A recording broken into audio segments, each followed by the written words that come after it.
It's like builders supply. It's something like that. Okay. But then today they were like, I mean, like toilet paper roll and it's not. Eric and I have been so busy. So if you do Reno, it's like Eric's like Eric. But I feel like it's not that I'm like I don't care. I'm available, and that makes it so frustrating. Oh, I bet.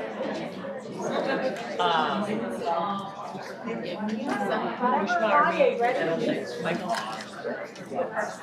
Yep. So it's will. It's okay.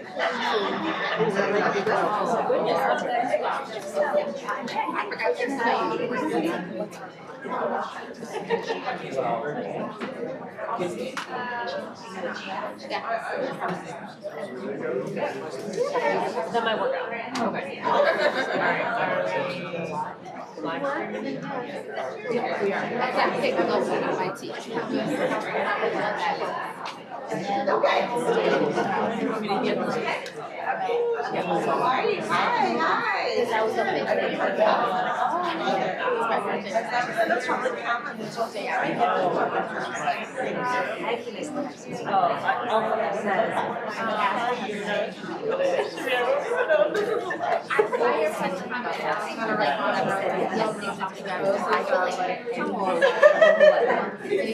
he thought I said that the day to get like he just got confused. So how was your? Oh my bad, I told her. We used to give it to Cheryl all the time. I know some people like to write the name, but I think she did. Okay, are we ready? Yep. All right, then I'm going to call the meeting to order. Today's Tuesday, March 14th. It's 7:05 p.m. Lanya, you can call the roll. Carter Johnson. Here. Excuse me. You. Ross German is absent. Here. Spurlock. Here. Moore. Here. Kearney. Here. Kim. Here. We call to order at 7:06 p.m. Okay, up first we have public comment, and I'm just going to read a quick statement. The District 97 Board of Education recognizes that public participation is a vital part of our organization's success. During a board business meeting, committee members are invited to speak during the designated public comment period on our agenda. The board welcomes participation but does not respond during the public comment portion of the agenda. Those who wish to speak are required to sign in on the public comment sheet prior to the start of the meeting. We ask that the following guidelines be followed in order to allow sufficient time for the board to conduct its business. 1, when your name is called by the board president, please step up to the podium and state your name for the record. 2, public comments shall be limited to 3 minutes. If multiple individuals wish to address the board on the same subject, this group is encouraged to appoint a spokesperson. Please note that the board president reserves the right to shorten the time for each person to address the board during public comment to conserve time and give the maximum number of people an opportunity to speak. 3, all speakers must conduct themselves with respect and civility towards others. Thank you in advance for your participation and cooperation. So up first we have Greg Rosen. Hey guys, good to see everyone again. So I'm just going to read a prepared statement for you all on a little bit of a different topic than I've done in the past. But the legacy of the Oak Park School District is one built on high-level academics, two-way communication between the school board, superintendent, administration, and the community. Oak Park was a sought-after place to live for parents looking to raise their children. Many in the community left the city of Chicago due to the constant issues surrounding the CPS and challenges due to classroom sizes. As parents, we did the math on private school tuition with the taxes in the city compared to the higher home prices and taxes in Oak Park. We justified the move because of the legacy of the Oak Park School District. But now we find ourselves at a crossroads of legacy versus the reality of today. I was informed 17 teaching positions across D97 were being eliminated in a workforce reduction. Technically, it's not being called a workforce reduction, but regardless of the words you choose or how it's technically classified, it is just that, a workforce reduction. Already knowing the pulse of teachers and faculty within D97 is already a hot button, and the pending reallocation of some classroom assignments and the move to significantly expand the class sizes, I ask, is this intent to achieve additional attrition? Which brings me back to legacy versus the reality of today. I ask all of you, would you be willing to come into a classroom and teach 27 kids, all requiring different levels of support, and be responsible to the state for state requirements on classroom progress, as well individual academic and social emotional success for each student? Who loses in this scenario? We all do. The students, the teachers, the community, and the district. What does the potential headcount of 27 mean in terms of class size in the state of Illinois? 5-year average. D97, we're at about 20. CPS is at 22.8, and the state of Illinois is at 20. So, way to set the bar. What about when compared across the US? Average elementary classroom size across the US. Who leads that? That's Michigan at 25. What are we doing? Dr. Shaw, everything we have heard from you thus far has been through the lens of fostering a culture embracing the uniqueness of children and their individual learning needs, and ensuring that teachers and faculty are in lockstep with this vision. We need to know that these aren't just talking points, that we really do mean this. You have stated you are looking to modernize the playbook on teaching, for teachers to hone in on their soft skills and compassion, with awareness and understanding, the essentials of building a relationship and trust between students and teachers. You have said how curriculum previously taught in the classroom and expectations in years past simply does not translate to today's children. We all agree. Which brings me back to the conversation of legacy versus the reality of today. That legacy of the Oak Park School District was built by your predecessors. The new reality is that our classroom size on average has the potential to be the largest in America. And as discussed in previous board meetings, we're in an ongoing battle to retain and develop our top teaching talent. The days of open communication between the board, the superintendent, and your voting public also appears to be a thing of the past. You're at your 3-minute limit. Can I finish, please? I just read a statement that we have a time limit because there are other folks who are going to have public comments. You're welcome to submit it to the board secretary. This is part of the challenge that we face. You know, I'm just going to cut to my ask, right? So we're just looking for the human element, the soft skills, the compassion and awareness, the point of view that you guys expect from your teachers to be reciprocated, right? We ask that the same things you ask of us, you guys provide as well. We would like to see focus group town halls, two-way dialogue and conversation. Your obligations to being an interactive part of the community does not stop upon being elected. Guys, be available, communicate, engage, and talk with us, not at us. I mean, at the end of the day, we are Oak Park and we're better than this. Thank you. Thank you. Thank you. Up next, we have Hannah Boudreau.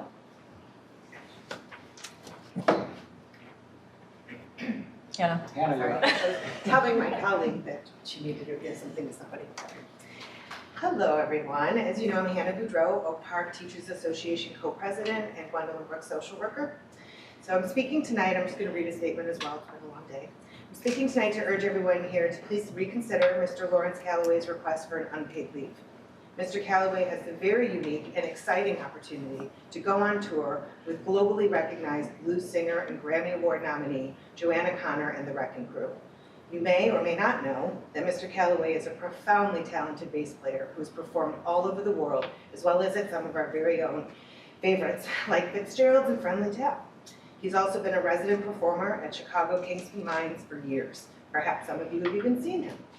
Mr. Calloway recently requested an unpaid leave from April 4th through May 7th. I've included the letter from his recording label for your review. And sadly, he was told he would have to resign. Losing Mr. Calloway would be a tremendous loss to our school community.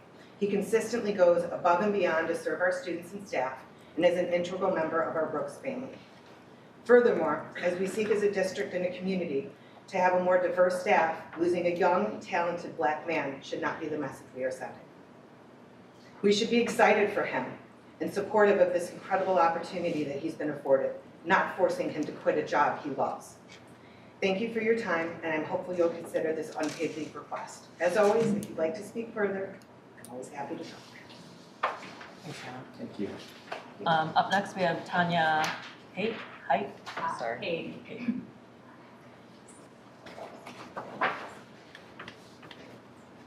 Hi, everybody.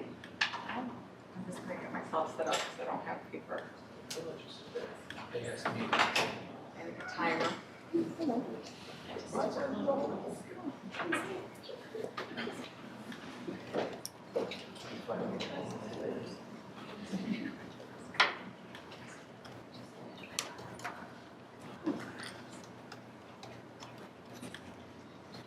Great.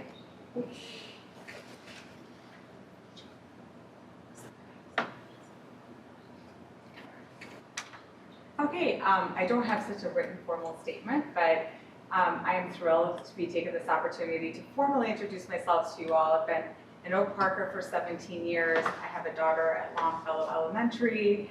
I'm a leader in the community, although maybe we haven't met. I'm the founder of TEDx Oak Park Women. It goes by TEDx Oak Park now. And I'm also the founder of Parents Against Child Sex Abuse, that goes by PAXA, and also the Kids 2 movement. What brings me to you all here today is that about a month ago, my fifth grader brought some news to me at home that there was an LGBTQ club being rolled out at Longfellow. I have to say to you all as parents, I was really surprised that this had been brought to me through my child and that she had seen it on a whiteboard, and every child has a different reaction to topics like this. Mine has her own reasons that I will, for protecting my child's perspective, and the reasons why had come to me with this update. And as a parent who believes in strong communication within the parent community, I was really surprised to hear it from her first and not through other communications like there is about Aaron's Law, like there is about Candor Health and some sexual health education that comes to us. I was really surprised that such a sensitive topic was being rolled out in such a way.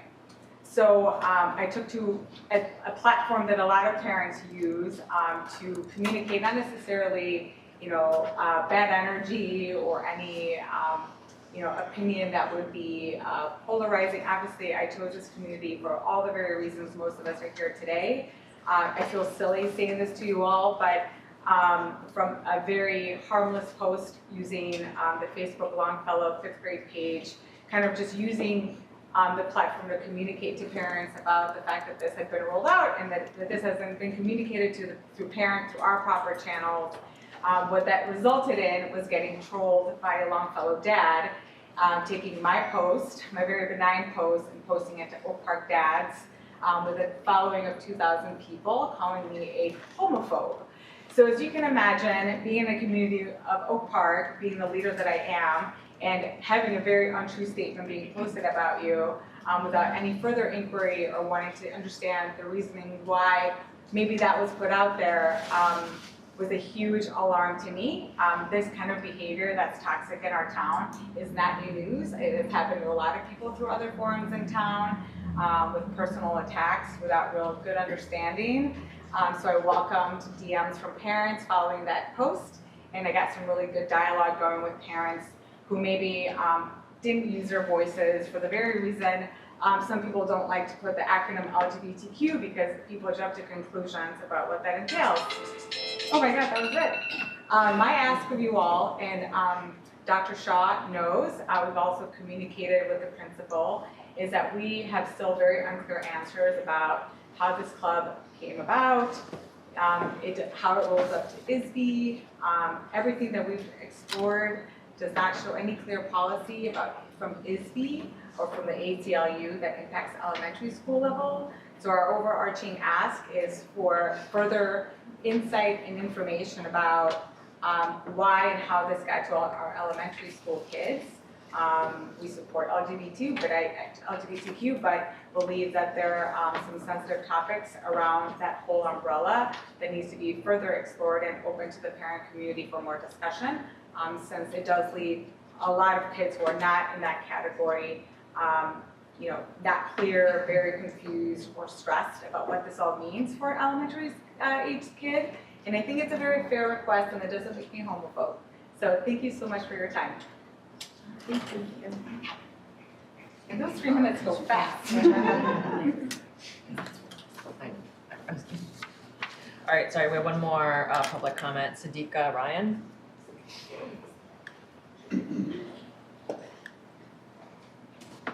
Hi.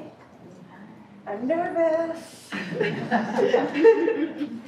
We don't bite. You got this, Sid. All right. Should I just start? Yeah. Okay. Hello. My name is Sadiqa Ryan. I'm the school social worker at Whittier, as well as a parent of 2 Irving students at Irving. I'm advocating on behalf of the culture and climate coaches who are recently informed that their positions will be eliminated. Eliminating their positions would negatively impact the social and emotional well-being of many D97 staff and students in numerous ways. Firstly, the culture and climate coaches have greatly enhanced D97's multi-tiered systems of supports for behaviors, which we all call MTSSB. It's a complex system of varying degrees that supports students' behavioral, social, and emotional needs so they are able to learn in the classroom. The culture and climate coaches support MTSSB with the implementation of evidence-based curriculums and practices in all classrooms, as well as the implementation of evidence-based interventions for students with more intensive behavioral and social-emotional needs in small groups or on an individual basis.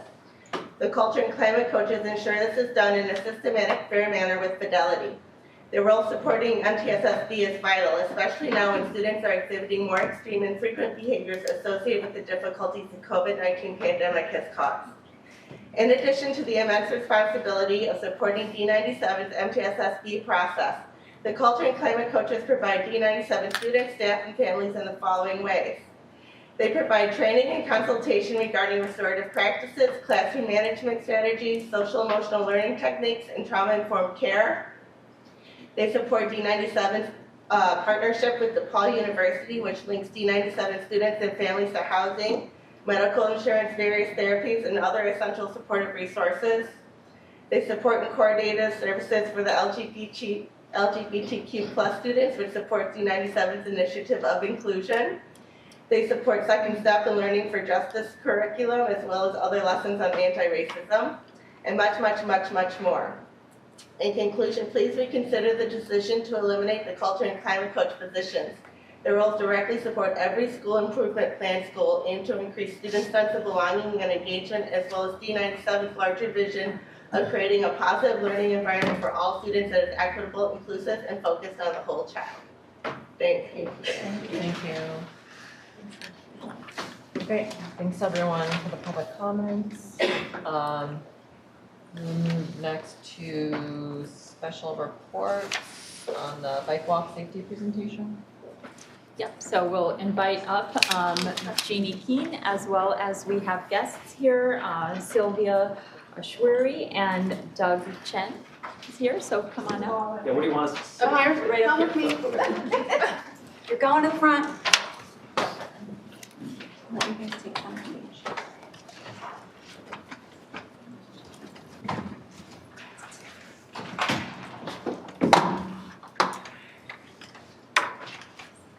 Go to the next slide.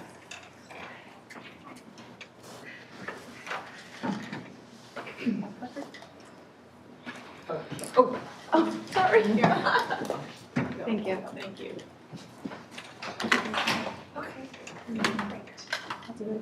Oh, no. Hi, everyone. I am Sylvia Schwery. I am one of the co-chairs of Bike Walk Oak Park, and I'm here with Doug Chen. So my name is Douglas Chen. I am a former Irving parent. I live around the corner from Irving School. My daughter went to Julian. I served on the PTO while she was at Julian during the pandemic, and now she's a sophomore at the high school. As an aside, if I could be so bold, I don't follow what happens in D97 too much, but to hear that they're going to eliminate the climate and culture positions is a little distressing. So please listen to the woman who's saying keep the positions. Editorial. Just about. And I also a D97 parent. I have 2 boys at Whittier. So just a little outline of what we'd like to talk about today. We are going over our relatively new school safety report, which we developed last year. And so I would like to just introduce Bike Walk really quickly, go over that report just in terms of its general methodology, and what it can offer the district and parents who would like to look at it. And then I'll hand it over to Doug, and Doug will briefly touch on the process for change as it stands right now and making changes to the road in relation to schools. He'll go over the toolkit of strategies that we've identified that might be useful in problem areas around schools and throughout the village in general, actually. And then he will talk about our asks and what we can offer in relation to this information. So we are a nonprofit organization devoted to improving safety conditions for all road users in Oak Park. And our mission is to advocate for a safe space for everyone on the roads. And we do that through kind of general policy focused work and also supporting specific asks for changes in infrastructure and funding for this. There have been the origins of this report almost every year, really disturbing crashes happening around schools, often at the beginning of the year. We were kind of lucky this year that nothing really rose to that level, but I think that was probably mostly luck, sadly. And so in general, the common response and the response of the district is often to just put more crossing guards at intersections, which is, we love our crossing guards and it can definitely help, but it doesn't fix the underlying safety issues that are causing some of this stress and some of these problems to begin with. So we did this report to try and understand the hot spots that are there and identify opportunities for improvements. So this is available on our website. It uses crash data from 2018 to 2021, available freely from the village. And it is 100% a volunteer effort. So, you know, we did the best we could with the data we had, but we feel pretty strong in it.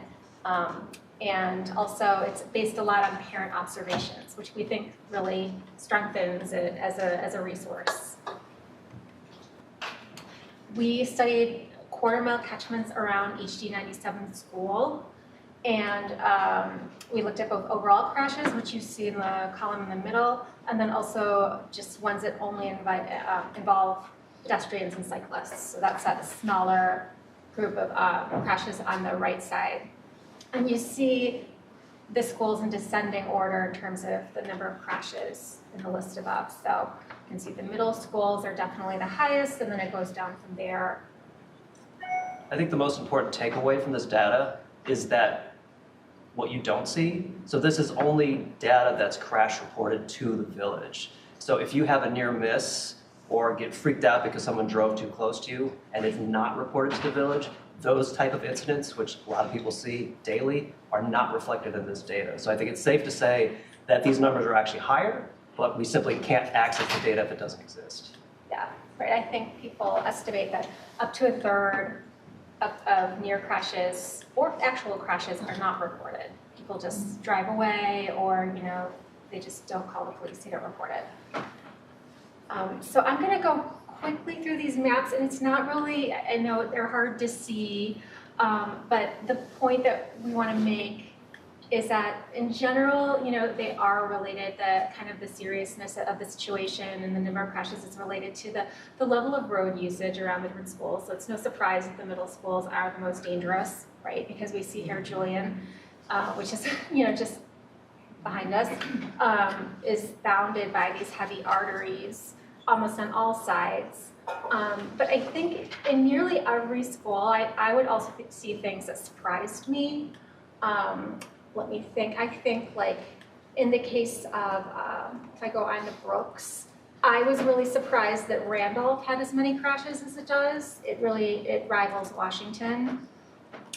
Also, Lombard. Lombard is a skinny little street with no room for anyone and can be pretty dangerous.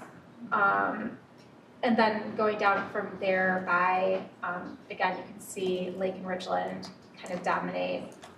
Whittier, I'm very familiar with. I mean, this map really gives me direct insight into the problems that are happening that I experience just north of school on Thomas. So these data snapshots become a lot more meaningful when parents have lived experience and can match that against what they see. Lincoln, Fillmore is extremely active. There's a lot of problems there. And then going down through Longfellow, Holmes, Irving, which despite being so close to the highway, came in pretty low on the list, and then Man and Hatch. And so even for these schools where you don't see as many crashes, there's definitely still room for improvement. And so with each school, we came up with like a short list of recommendations for things that we thought could be improved and in specific locations. And those little data snapshots are available in the report. Pass it over to you, Doug. I will let the board know that you should be expecting something from Irving School in the near future. A parent was hit after school in January, I believe, while crossing Ridgeland. Don't know if she was sent to the hospital, but it was fairly serious.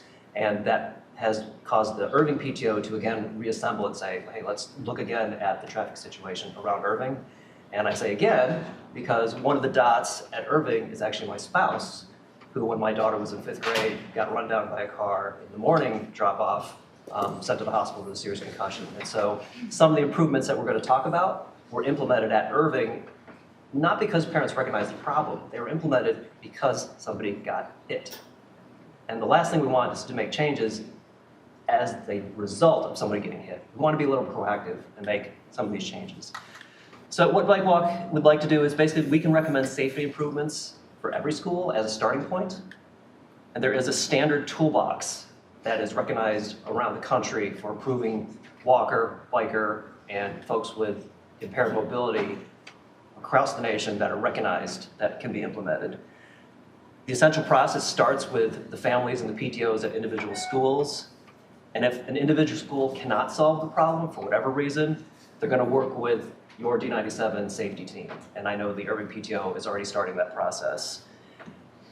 If you agree with things, you have a safety team that then says, hey, this is what we want to do. A lot of the projects are going to necessitate involvement with the Village of Oak Park, which is a whole nother process to run through and a very frustrating one as someone who's gone through that process.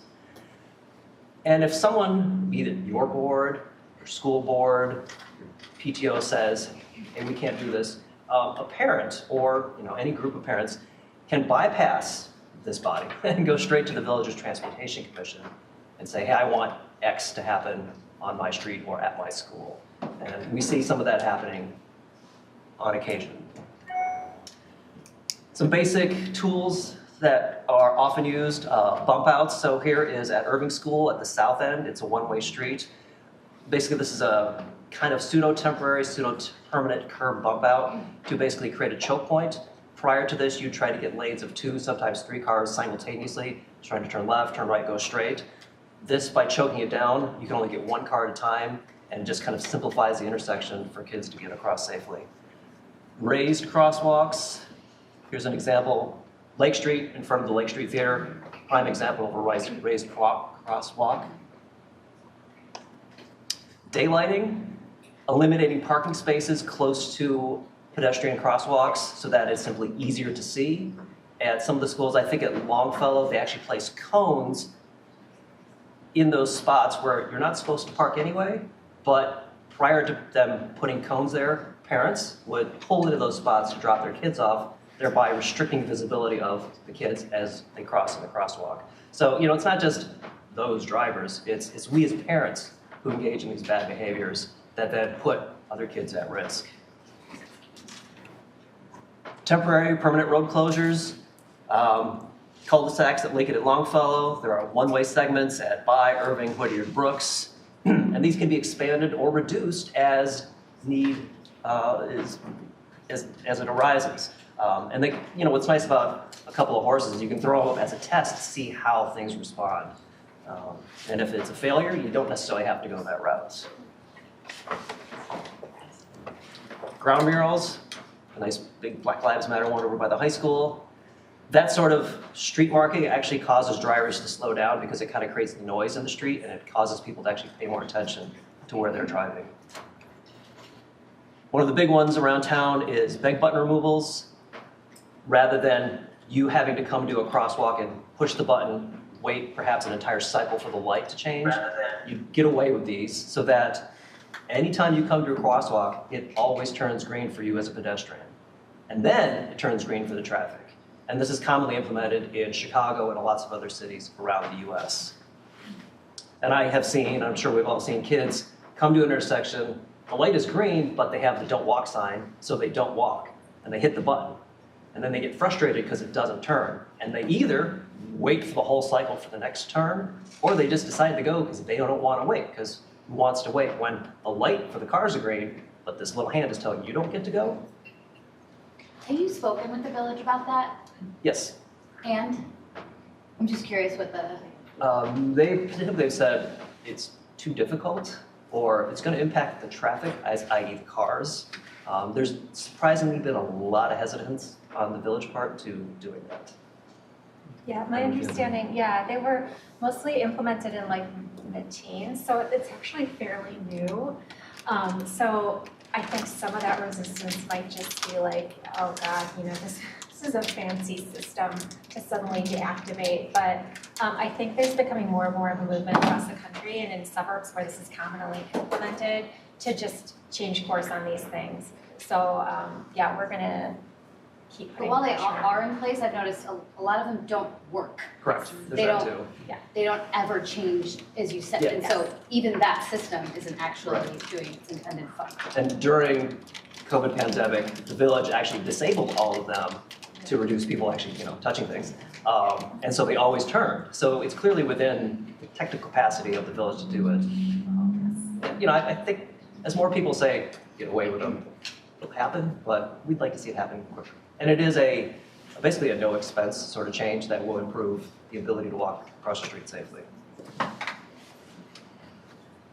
One specific plan, which Bike Walk Oak Park will be coming back to the D97 board, is the Julian Middle School Commuter Improvement Plan. We've already gotten the PTOs at Irving, Julian, Longfellow, and Lincoln to sign off and say we support this plan. And it is a fairly comprehensive plan focusing on Ridgeland Avenue to improve the walking, biking ability of the 70% of kids who don't qualify for busing to Julian. And its primary focus is Ridgeland between Roosevelt on the south end and Erie on the north. And it also coincidentally touches the commuter routes of 3 D97 schools that happen to feed in to Julian. And it's got a series of long, mid, and short-term changes. Some of these are very low expense or no expense, and include things like we've already seen on the board. We have a copy of the plan linked on the website and a map that makes it a little more understanding, a little more comprehensible. But things like no turn on red signs, very simple to do. Removing the beg buttons, adding curb bump outs is a good example of a long-term project, but can be done in the near term like was done at Irving School. So basically we're asking for increased leadership from this board to influence infrastructure improvements around our schools. And that's leadership from this board aimed at the village board. Coming up in this year, the village is actually hiring a consultant to review all the school safety plans in conjunction with a village-wide Vision Zero plan. And the idea behind Vision Zero is, what can we do so that we have 0 people deaths from streets? So we asked that the district as a whole, send these opportunities for the public to engage, out to the PTOs, out to the respective schools. There are opportunities to have future bike and walk to school events, preferably in the fall when kids are actually inclined to ride their bikes and walk to school because the weather is nice. And there's, keeping daily communications about what does it mean to safely cross the street, or, how come my school doesn't have any bike racks, or we need more bike racks in any particular school. So there's lots of opportunities for this board to take a more active role. As Bike Walk Oak Park, we all live here in town. We want to be a resource for on-the-ground change. We live all across town, so we have good senses of what's happening around individual schools. We want to help analyze these problems and work with you. We can get information out to our supporters and other folks in the community, and just help spread petitions and information, and provide support organizing public comment for the Village Transportation Commission, this board, or even the village board as various projects move forwards. And so I guess on behalf of Sylvia and myself and the rest of the Oak Park Bike Walk volunteer group, thank you very much for your time, and happy to take any questions. I have 2 questions. So I used to live over by Longfellow, and I'm wondering, have you guys thought about adding a light for turning? So trying to get my bearings. But on basically the intersection of Jackson and Ridgeland, there is no turn signal. So what I noticed is that Yeah, if you're gonna try north or south. yeah, I'm like, I don't know. I'm looking at a visual. Yeah. So I noticed that a lot of cars trying to make that turn really quickly. That's where a lot of things happen. I noticed there was no mention of that here, or maybe I'm missing it. But I think that's a huge thing there, is when we don't have those turning lights on busy intersections. And also recognizing that although I was a parent community in that area, like a lot of people are traveling from the city to the suburbs, from the suburbs to the city. So they may not even realize that there's a school nearby. They're just trying to get to where they need to go. So that was one thing. And then number two, I think this has been my word all day, is not accountability in this sense, but I think like making sure that our students are understanding. I can't tell you how many times I'm driving, I'm going the 20 miles per hour, and a kid comes out of nowhere with their headphones on. Usually it's high schoolers. But I'm noticing more now that my son is a middle schooler, that I'm like, when you're riding your bike, take off your headphones. Or don't try to bike with the phone in one hand. Yes, trying to bike with your phone. So I think as we talk about messaging, that even if we do all the things, kids and parents have to do their part to talk about what is safe bike riding. Having on a helmet, not having, a phone in your hand, or having your book bag and your lunch bag and your helmet and your football stuff on a bike. So just if there is messaging for the students and parents, I think that might be helpful as well. I think those are two really just excellent suggestions. And we do point out, so there is a week of required bike walk education currently in all D97 schools. It was required by a new state law in, I believe, 2019. So technically, somewhere in the health or PE curriculum this exists. We actually, so I don't hear about it from my kids.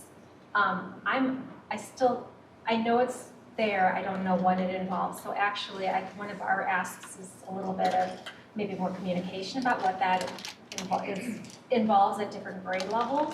And then if parents learn more about it, like we get a lot of good information about second step in those programs, but we also learn what's being taught in relation to that, and we can help reinforce and be consistent, right?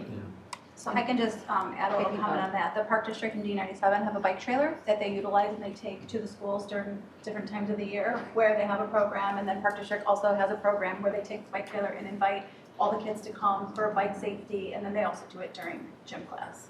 Okay. Is it always at a certain time of the year, or? It is, and I can look that up and get back to like when it is. We moved the trailer, so that's kind of how I know where it's going.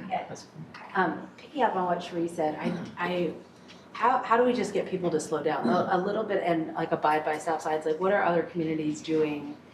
And we are just kind of, 4 square miles?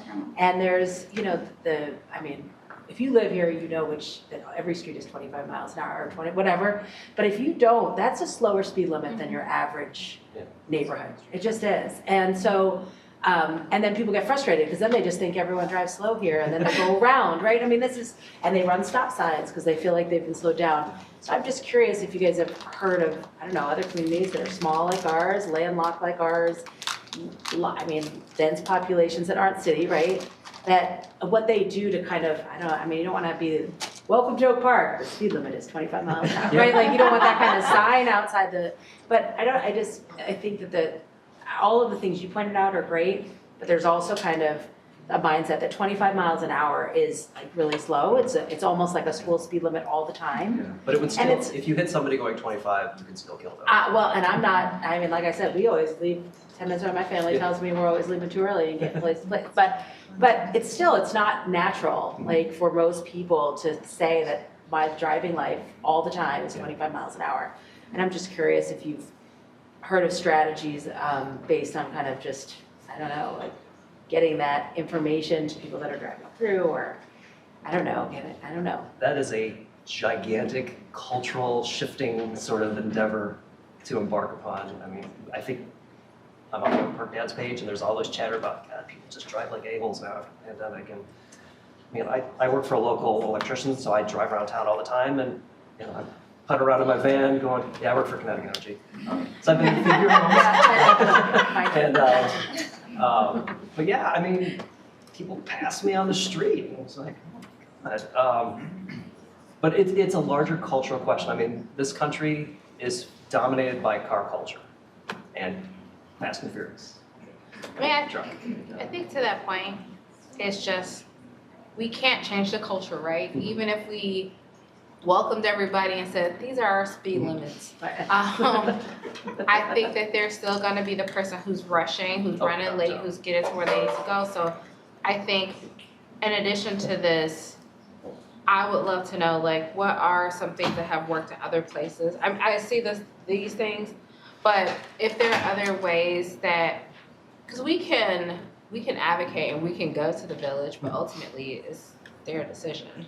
I think it boils down to really two things. It's infrastructure changes. I mean, there's obviously the cultural change, which hopefully will happen, but there's the infrastructure side. So things like the daylighting, bump outs, traffic signaling, speed cameras, signs that just say, you're going too fast.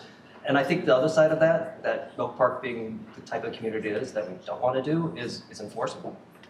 And we tell the police, if you see somebody roll the stop sign, even if they rolled it really slow, give them a ticket. I mean, that's the sort of thing that maybe, I think that needs to be part of the discussion is enforcement. First of all, thank you guys for doing this, and thank you for, I think the recommendations are really thoughtful, and I appreciate it, and I think everybody in Oak Park can relate to the issues that you're describing. Even if your partner hasn't been hit by a car, we've all had near experiences. I had a couple of questions. One is, I think that, like, I get anxious a lot because traffic issues are ubiquitous in Oak Park. And you think about, like, you guys drew a 1/4-mile radius around the schools. I'm an Irving dad as well. You get outside of the 1/4-mile radius, and that's almost where I'm more concerned because kids walk from that far away, and cars aren't cognizant of the fact that they're near a school, and I feel like they feel, because it's more isolated, they're less accountable in some way. So I'm curious to know, first question is whether you notice data differences, like, is it more common around schools, or are we seeing these kinds of incidents everywhere, and we're just highlighting schools obviously because there's kids there. The second question I have is, I think there's a general, and you alluded to this already, there's general frustration with for people who have tried to raise local traffic concern issues with the village. There seems to be a general, my sense from having been engaged in that at times is that there's this perspective that at some point in our history, we were like, you know, cavalier about putting in cul-de-sacs and things, and now we're like this more rational planning body that doesn't do these things. And so I'm curious if you guys think that the consultant process and the recommendations, like, are you hopeful, or what's your kind of read on the village's interest in actually taking these things on in a meaningful way? Yeah. Oh, if I could just speak to, I mean, the resources that they're throwing at it right now, it's good news. I mean, the fact that they're gonna hire a consultant. It's better than nothing, yes, right, for sure. Because they don't have the staff to address that stuff efficiently. And that's what we hear a lot in relation to our requests. We just don't have the staff to do all this extra planning related to active transportation. We're too busy dealing with everything else. And so I think hopefully there will be a better process, slightly quicker for public petitioning. Yeah. They'll get through the backlog at least. But I hear what you're saying. In general, I think that the orientation became car culture, more car focused, certainly as recently as 2014 when they put in all those bag buttons. And I think that changing that is going to be a kind of, this is a part of it, but it's going to be a slow process. The Vision Zero plan will, I think, start to do that because it's going to actually direct them to specific places to put investments that will improve safety for everyone. It's going to make recommendations for maybe new stop signs that are better slower intersections, and hopefully a phased budgeting. I mean, it's really comprehensive so that they can build that into the capital budget over time. So those two things are really hopeful to me, but it doesn't really make a difference in the short run. And I didn't ask because I wanted to sound fatalistic. I was just asking genuinely if like, and I know one of your asks was for us to sort of use our voice to help push for this, which I would be in favor of us doing. It does surprise me that we're hearing from you guys that they're planning to look at the schools in particular and that we didn't hear it from them. But maybe we did, I don't know. We did. We did. I'll address it. Oh, okay. Next. Yeah, I was gonna say you have Slides, slides. yeah. Okay, all right, I'll stop. Go ahead. Just one quick thing that I thought of, when you guys were showing the radius map for Julian, there's definitely like an uptick near Fenwick, and so even just looking at some of the private schools in the districts, just to further the reach of folks who are aware of it. If you have slides, sorry. Not about fun, but. No, but I mean, I was just thinking about broadening the scope of who else is also impacted by this. Yeah, I think it makes sense because it's so close to Julian. There's a lot of traffic on Washington. We picked kind of a focus on D97 because it's Got kids. so many schools. Right. There's a lot of logic, and if we improve, say with the Julian project, if we improve the walkability, the bikeability, safety for just the kids going to Julian, that has ancillary spillover effects for everybody around it. And so while we might be focused on D97, working together, okay, we're doing this for the kids and the parents around the schools, but the ancillary benefits spill across the entire community, including Fenwick, without having to specifically say, oh, we're doing this for Fenwick. Yeah, and that definitely goes to your point as well, like, what about the outside of the radius of the schools? To be honest, there probably is no difference in terms of if you're at a crowded area, if you're on an artery or a road with more usage, it's gonna be worse. Yeah. So we just focused on this group, this population.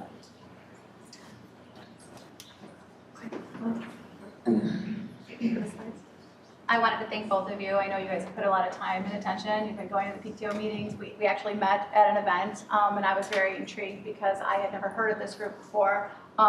Because the data was a little older, I just wanted to kind of update it a little bit because the district has really taken seriously the amount of accidents that we've had, with the amount of students more walking. So if you look up here, our current road closures, Longfellow does utilize their cul-de-sac for arrival and dismissal. Like Doug said though, we have put cones and worked with the village to put permanent signage on Jackson so that the cars do not park there. Homes in Lincoln will block off their cul-de-sac so you can't have any incoming traffic. One-way segments, which we do block off, are 7 of the 10 schools. So Bi does it on 2 streets, Brooks does it on Kenilworth, Harvey at Hatch, Harvard at Irving, Lincoln at Harvard, Mann at Berkshire, and Whittier at Tyler. Schools that are on a one-way street automatically are these 5 schools listed. And then schools that are not able to utilize any closures because of the IDOT restriction is Ridgeland, because both Julian is located both at Ridgeland and Washington, so they do have a bus pull-off lane to help eliminate some of that. Next slide. Oh. You have the question. I got it. Little update on the Village Vision Zero plan. So we have kept in contact. Anytime that we do have an issue, I meet with the village, I meet with the police department, the transformation committee, everyone to kind of go over what can we do? Can we look at our traffic safety pattern? We have added crossing guards as a temporary solution. But this plan is intended to include policies, procedures, and recommendations for improving their safety village transportation network for all users, reducing accidents involving high-severity incidents, injuries, or accidents involving bicycles and pedestrians. They're going to be developing this plan with the Transportation Committee, with public input, like groups like Bike Walk, to discuss concerns identified in their report and other groups to provide input and help shape this study during commissioning meetings and other engagement opportunities. The school district is going to be involved in this version as a stakeholder group to also provide input and help shape this study since 10 of our schools are located in 4.5 square miles. Their timeline for this is to start beginning this in June 2023, and it's going to last about 1 year. They currently have an IDOT grant, which is great. That'll help impact that timeline slightly, which that will affect a lot of the things that we talked about Julian Do you think around. it'll speed it up or They lengthen it? can't speed it up. They can't. No. So they have been very engaged in helping us try to figure out what we can do to safely walk the schools. One point I wanted to mention that you brought up, Doug, is we have installed at least 6 new bike racks at Julian alone. Any school that hasn't asked for that, because they have a large population, they can reach out to us. Principals can reach out to us, parents can reach out to us, do Let's Talk, so we can listen to some of the concerns, or if you see anything that's going on, please just reach out to us instead of waiting for things to occur. If you see anything that's going on, just send us a message and let us know so we can begin to address it.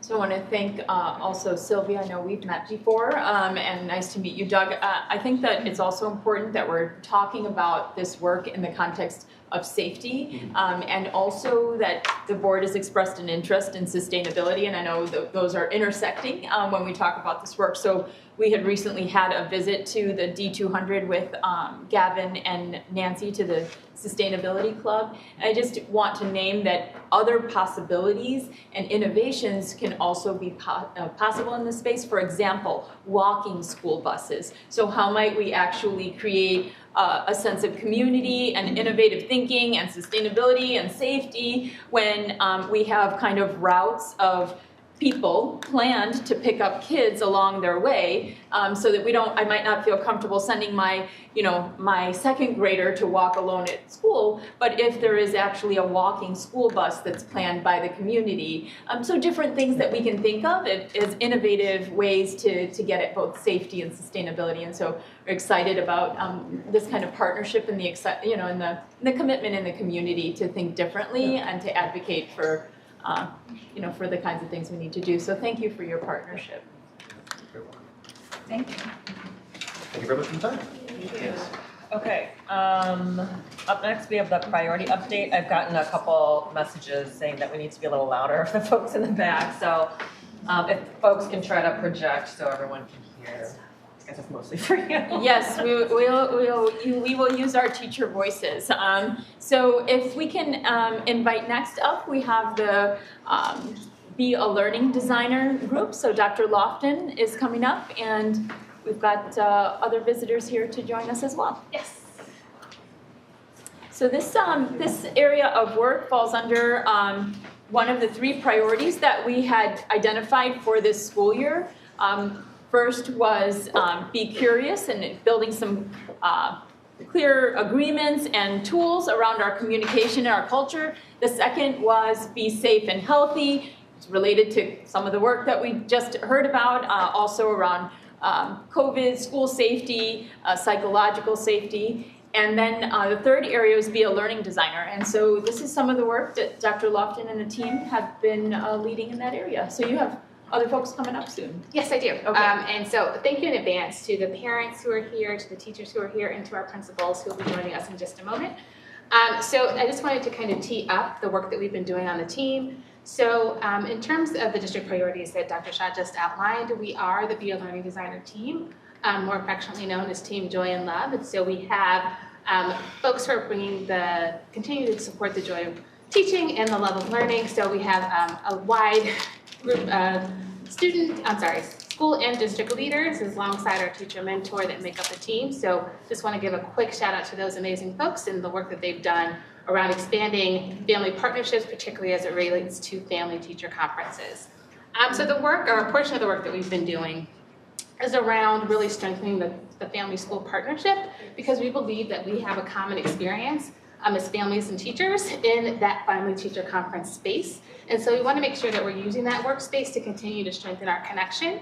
And this work is also connected to our superintendent's charge of getting parents and teachers to speak the same family-friendly language about performance and how to support students to drive their own learning.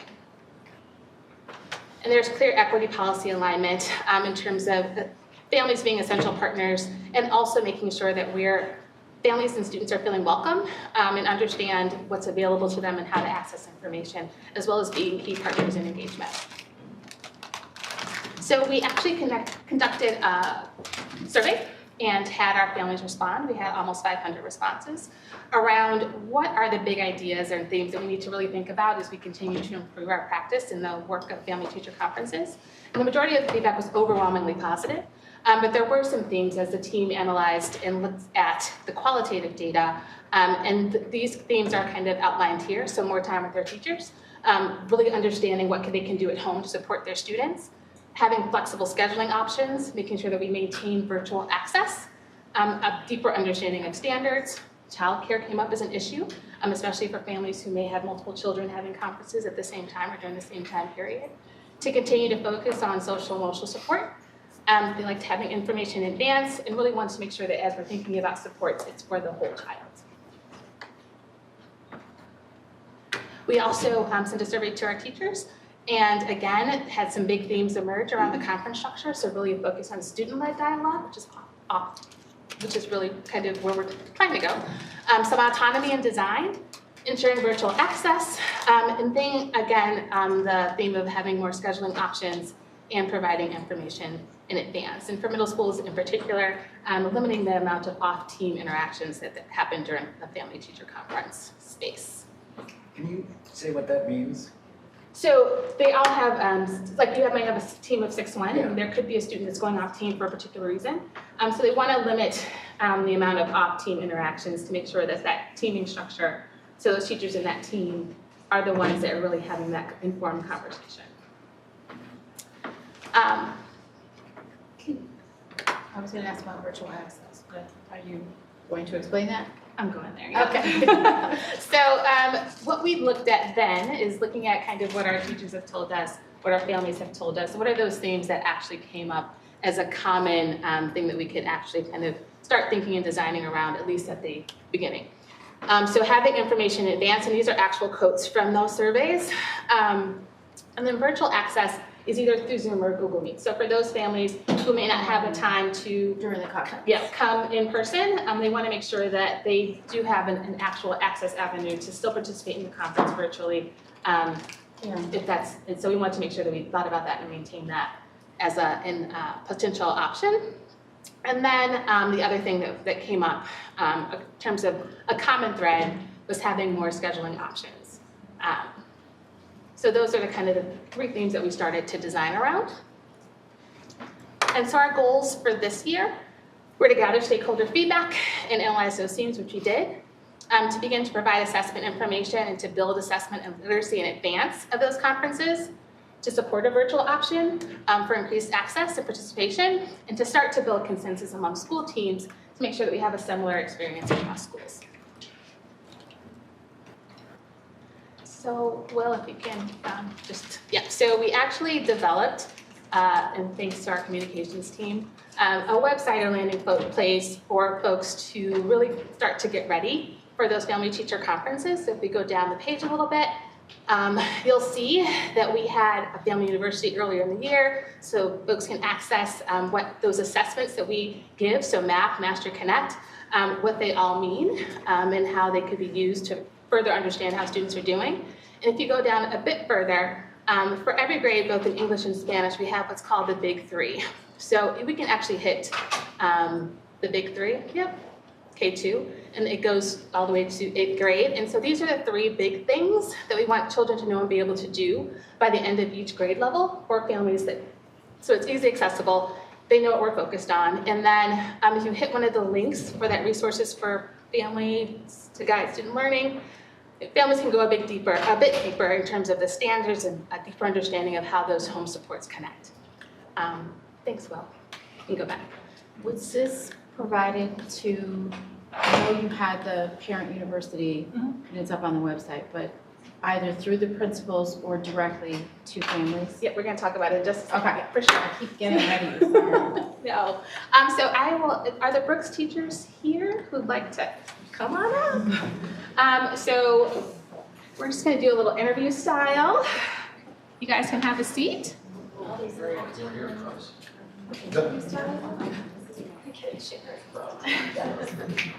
Chairs are all yours. Should we sit in order? Alphabetical. So first of all, thank you guys for coming. Thank you. So if you wouldn't mind, just quickly for our board, just sharing who you are and your content area or discipline. And then the quick question I have for you today is just telling us about your approach to family teacher conferences this year, how you designed for them, and how you experienced them. Thank you. So I'll start off. I'm Pam Gaffney, and we are team 6-3 at Brooks Middle School. And on my left, I have Melissa Baroni, who is the math teacher on our team. And I have Georgia Saganos, who is the INS teacher on our team. Rachel Youngberg is the learning specialist, and my co-teachers together for language and literature. And missing is Mr. Tom Rising, and he is our science teacher on our team. So we are excited to be here and talk about conferences and how family conferences went this year. And I think the biggest thing is that we were very excited that conferences were in person this year. We were very excited to see our families and our students face to face when that time came along, rather than over Zoom. I know it does benefit some people, but we definitely think that in person definitely builds that camaraderie between all of us as we meet all of our parents moving forward. In the previous couple of conference times, we only really got to see those students during at Brooks, we call it our SOAR time, and it was a smaller group of individuals, really, rather than extending that to the many students that we have. And in the time frame, which I know Melissa will talk about, we even feel that we could have met more parents and perhaps even dug a little bit deeper, but we were happy that we had the time that we did with the parents at this particular point in time. So as far as preparation, we really strive to make connections between the school, teachers, and our families. We sincerely want to partner with our parents. We find the social and emotional well-being of our students our top priority, because without that, we know that academics really doesn't come easily to students without that social emotional component and feeling really good about where they're at and who they're with and the relationships that they're building. So with that also comes our relationships with our families, and we really want them to know, how their student is doing socially, emotionally, academically. They can see, but we go over that as well, and just really let them know and give them some strategies and things that they can do within their homes that will also help benefit their students. And we think that's important. We definitely think it's a partnership. It's not just the teachers and then they go home and everything is done. But it's just a continuation of learning and growing and really feeling good about where they are and who they are as a student and as a person.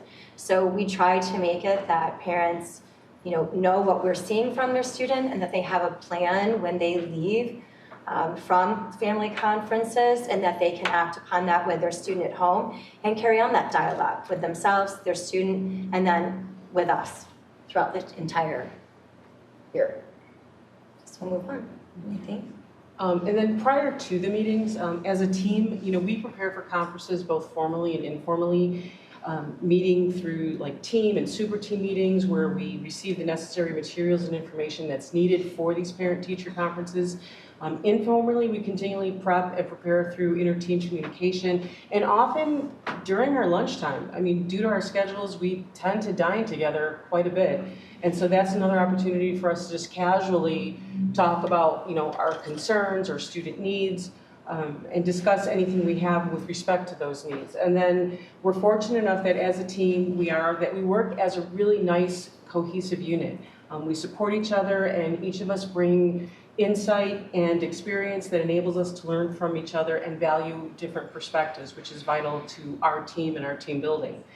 Prior to conferences, we ensure that Power School is updated, and not only with our students' scores, but with also our teacher comments, so that we don't have to waste time doing that during the meetings, so that parents have that information ahead of time, so that we can actually really focus on the opportunity to zero in and discuss vital student needs, strengths, areas of growth as a team during the meeting, and not just reiterate page and comments.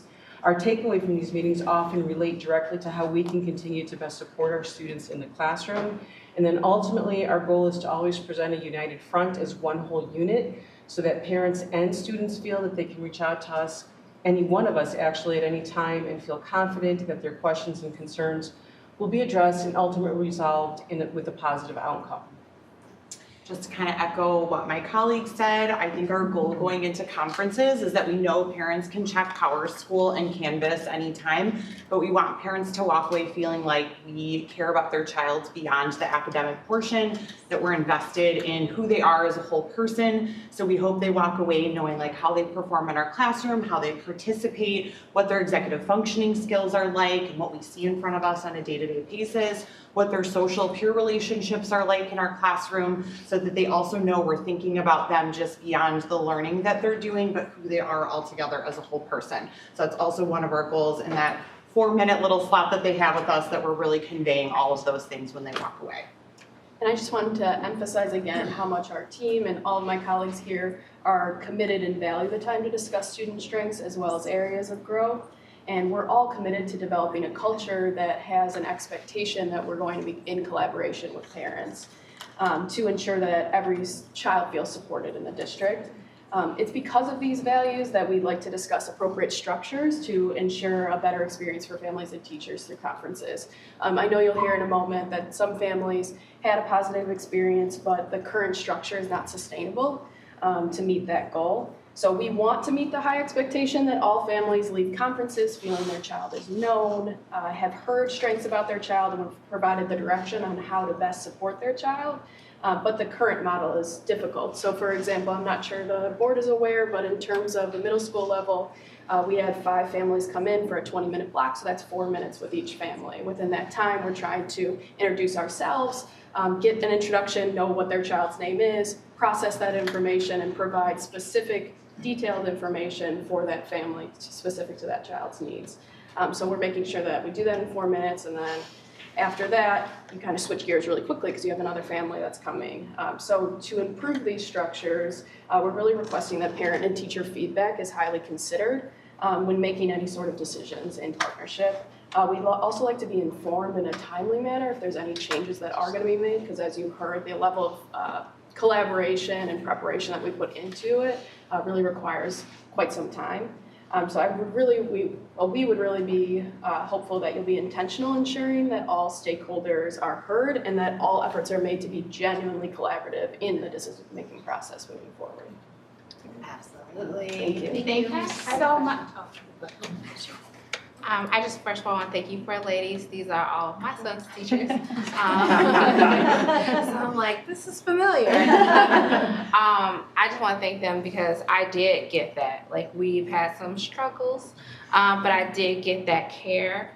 Ms. Perone, just love you because she really was just like, my son did the math acceleration program, and she's like, he was like, I'm not doing that again. I didn't make it. And she really pushed him. We missed the deadline, so he wanted me to do it again. But hopefully he tucks in. But she gave him that confidence to want to do it again.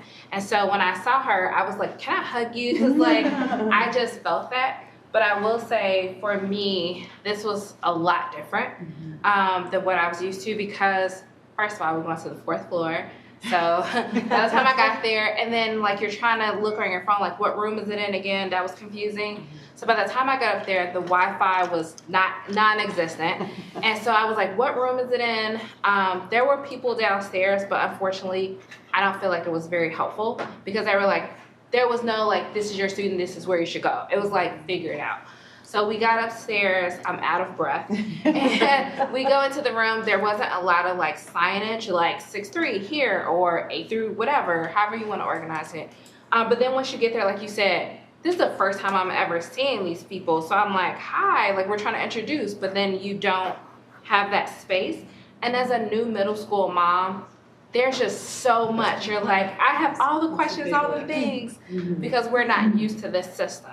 Whereas right before that, I was at Hatch, and I'm in the space that my daughters are in. We've had meetings here before. I get to see where they sit. So when they tell me the stories about, I couldn't see the board, or this person was hitting me, I can imagine all that.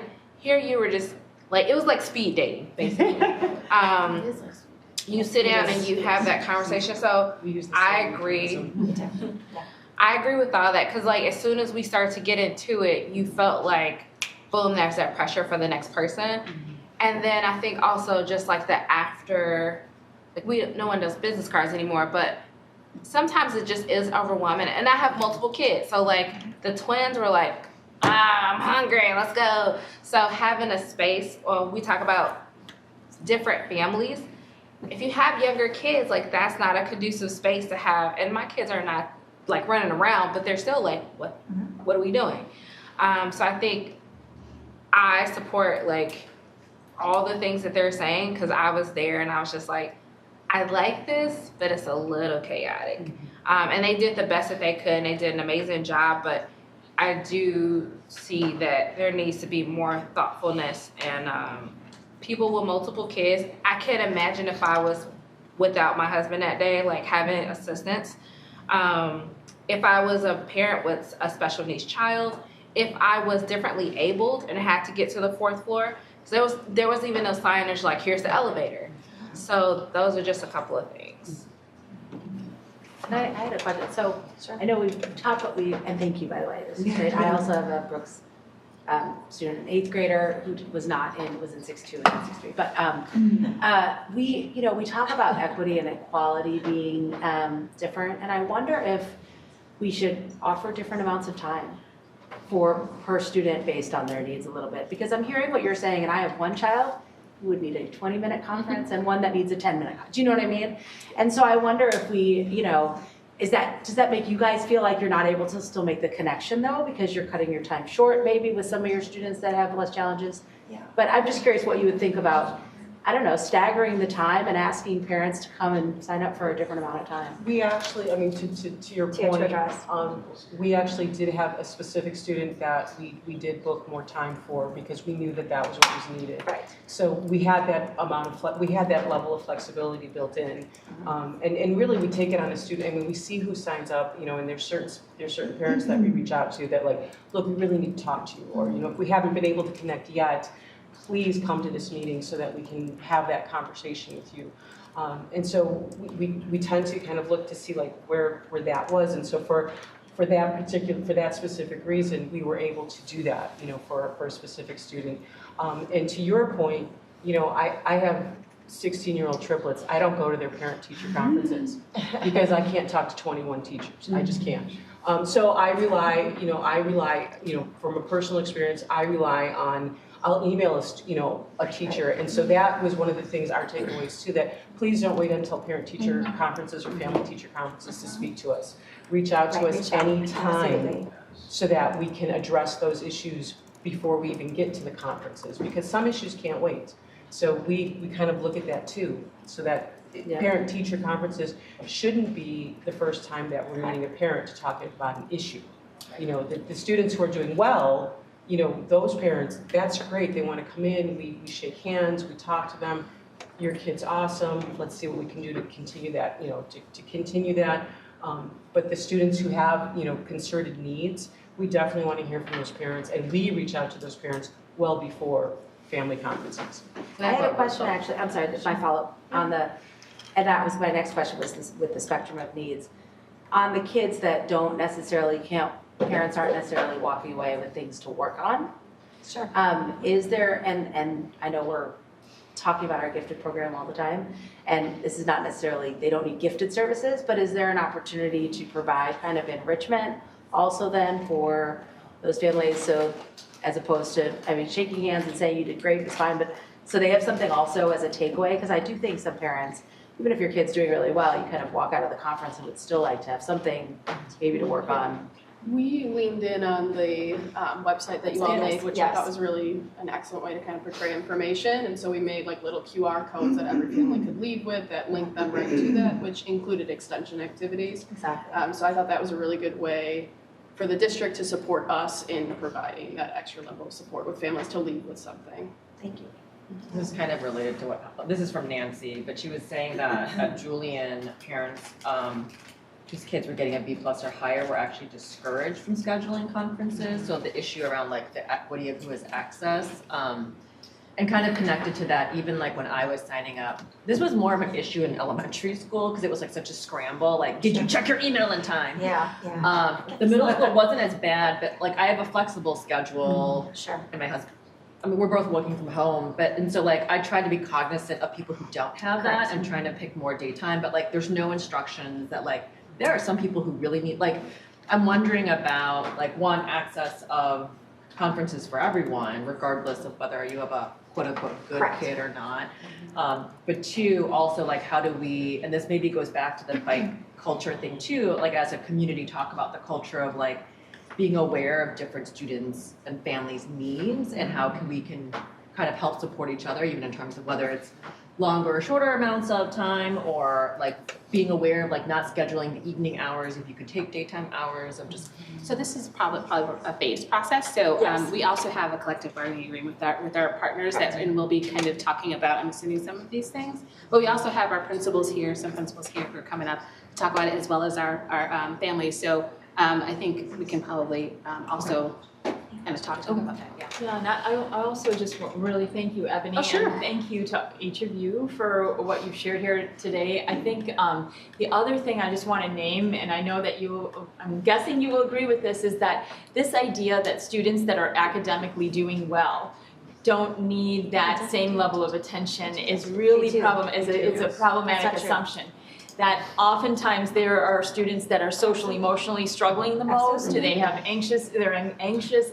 And so we really need to figure out how to make a commitment to a universal access for every child, because we're all working, right? And so we want to model that with ourselves, and we want to make sure our messages are consistent. So appreciate the kind of dialogue that's happening here, because we get to design this together, you know, and thank you for your partnership and the depth of practice. And I'm also, like Ebony, looking forward to what we can design together. So thank you. Thank you so much. Can I ask one thing really quickly? Sure. And thank you for coming up, and I know you guys taught today and all that, and I think there is a genuine interest in collaboratively figuring this out, so I appreciate you guys flagging that. I'm a Julian parent. I didn't see Julian 6'1" here, but they've been doing great with my son this year. There's a few here. Oh, great, good to see you. And my son's had a variety of challenges. I'm a parent who has been in regular communication with the team. The team has been great in communicating back with us, and just kind of we keep each other abreast of things. And so I think when we got to the conferences, even though they're really short, it worked okay because we kind of knew what was going on coming in. Absolutely. And you guys touched on this already. It both makes me think, one, as we think about conference redesign, it's a broader thing than just like the touch points. But I'm also curious from your perspectives, like how often do parents engage with you in that way? And is that something that we should really be thinking about more, is how do we get parents not to come in 4 months or 3 months into the school year to talk to you for the first time if there's something going on? I mean, in terms of parent engagement, that's really on a family by family basis. And I think that would be really hard to quantify, especially in the time that we have right now. You know, as a team, like we reach out to parents, you know, I'm the INS teacher for our team. And so every trimester I email all of my parents and I tell them what we're doing, and I say these are what the expectations are, and this is what's going on. We weekly look at our students, we look at what they're doing, we look to see if there's, you know, like where are the dips that we need to address. But also to your point, Dr. Shaw, you know, the parents that do come in that are doing, you know, the B+ and above, we still talk to those parents, we embrace them, and we just say to them, like, okay, you're doing really well, how are you feeling about it? Yeah. You know, and that's my biggest question to our students, especially the ones that, you know, they want that 10 out of 10, or they want that 8 IB, or they want that 100%. What are you doing to maintain that? What is it costing you to have that and to maintain that? Because we know how hard that is. So we don't dismiss that. And we hope, I mean, if parents email us, then we clearly engage with them as often as necessary. But, you know, and there are, you know, let's be honest, there's some parents that don't come to the table. You know, whether their work precludes it, or they don't have the time or the ability to do so. We do everything we can to extend that outreach to them as often as possible. I believe that. And to that point too, about like how can we collaborate on more effective ways to get families communicating with us before that time. I think that especially like to your point about 6th graders and like 6th grade families coming in, I think that there has to be an intentional effort of supporting those families and getting them into the school. Yes. And doing that contractually, where teachers are compensated if it's outside of our hours and things of that nature. But I do think that there needs to be a commitment to helping with that bridge and that transition into 6th grade, so that families come in knowing that they're now part of this community. Because something we talk about too all the time is that we want students to feel the same pride that they did for their elementary schools in the middle school. And I think if we start building that in the 6th grade level and ensuring that families feel like they're a part of it, their students will follow as well. I also think in the redesign, it might be like a great idea to like treat the middle school differently because it is. It is And we different. conference with 115 students as opposed to, I know elementary teachers see their classroom, so that is different. It needs to feel different, and right now it's the same schedule. So I think that that's something we could consider as well. I think I'm sorry, that is, I was like, for a long time, I was like, maybe it's just me, but then I was able to talk to Jung and Nancy, who are also newer, although you have one already in the middle school. But I remember like the first day, I was like, I'm so lost. Like the middle school or the elementary school teachers that my students have had will tell you, as soon as we get that Facebook post that says, this is who your teacher is, I'm emailing them, hi, I'm blah, blah's mom, I would love to have a meeting with you. We meet within the first month. I get to know them. But with the middle school, it is so confusing. It's like, and I got an email from one person, but I was like, which teacher is this? And what is IS with LS?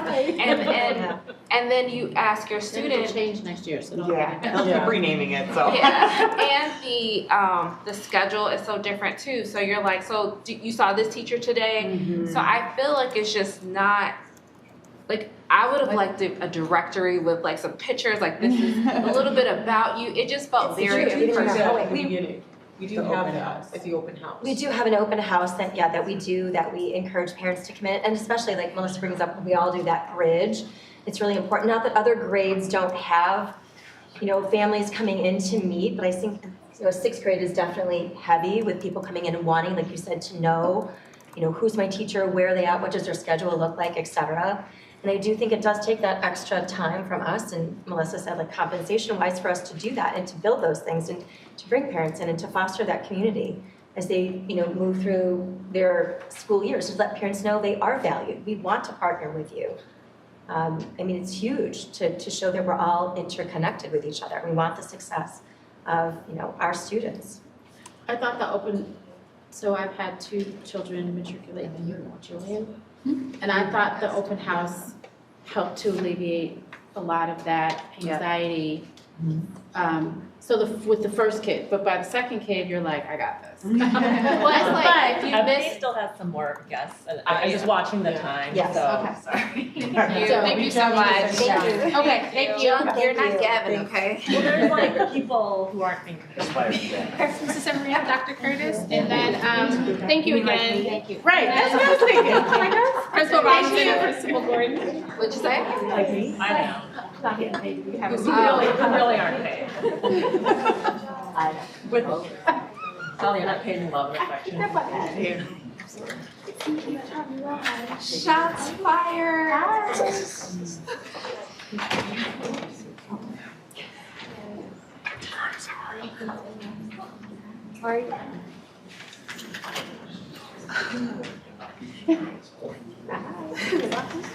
Thank you all for coming by. So a bit of the same drill, just a quick intro in your role for the school and what your students are enrolled. And then the question is for principals, how you are prepared prepare for family teacher conferences and how that actually lived out in your building. And then for our parents, what was your experience with family teacher conferences this year? Awesome. I'll start, yeah. All right, here are my handy notes, everybody. So my name is Ryan Gordon. I am the principal at Lincoln Elementary School.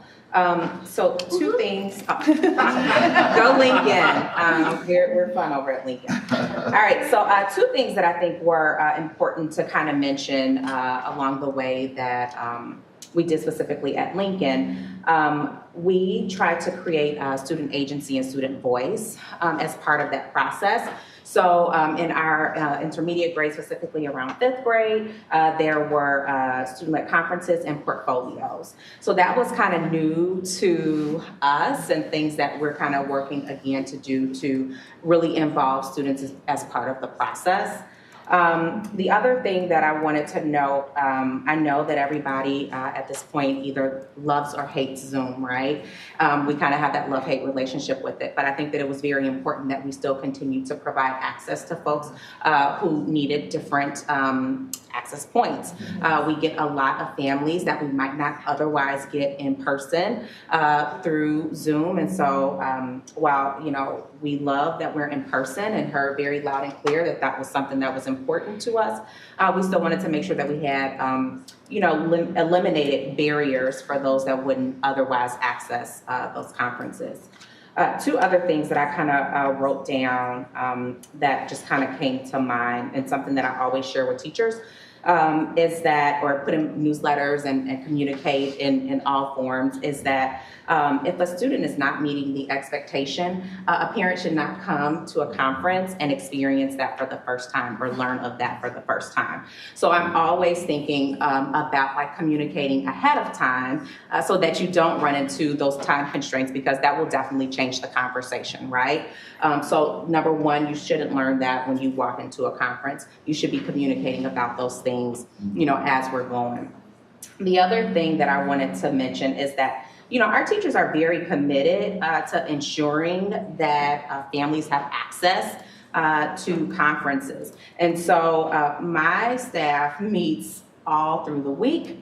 They meet very late in the day. And oftentimes just noting that conferences do run past that time, just so that they can make sure that families are heard and that it is a two-way dialogue and not just them coming to the table to tell about what their kids are doing. It is a more collaborative process. So those are some things that I just wanted to share about Lincoln, and you know, we'll kind of pass it on over. Hi, my name is Bianca Severino, and I have 2 students at Brooks. My daughter is lucky and fortunate enough to have that team as her amazing educators. Going into conferences, the big 3 were really helpful, just knowing an overall what to expect and the expectations for my own student. I'm not gonna lie, my spouse and I do troll Canvas and Power School to keep tabs on our kiddos, but I almost feel like we don't need to, because the teacher communication has been so fantastic this school year. They're almost beating us to it. And so when we show up to these conferences, I do agree it was speed dating. And I could tell there was a tremendous amount of prep that happened. But with each conversation with each of the faculty, I actually thought they were co-parenting. It was incredible how much they knew about my daughter, her needs, and it went beyond the academics, especially as a student with special needs. They were talking about social emotional. They were diving into things that we should be aware of if we weren't, and even shared some things that we could be doing at home if we hadn't already been. So it was just an amazing opportunity to connect with them, and it's unfortunate we don't get to see them more often. But I do understand that I would rather have them spend more time with my child than with me. I already went through 6th grade. And so, but it was a fantastic experience, and mine may be unique because they are, I only know this fabulous team, but from what you said, it sounds like they're all doing the same work. Thank you so much. So good evening, my name is Patrick Robinson, and I am the principal over at Whittier. Woo-hoo. So team, you just left me hanging? It's okay, it's okay. It's okay, it's okay. I also feel like I'm getting tested because Dr. Curtis is sitting right next to me. So if I'm not telling the truth, she will make sure that everyone knows that.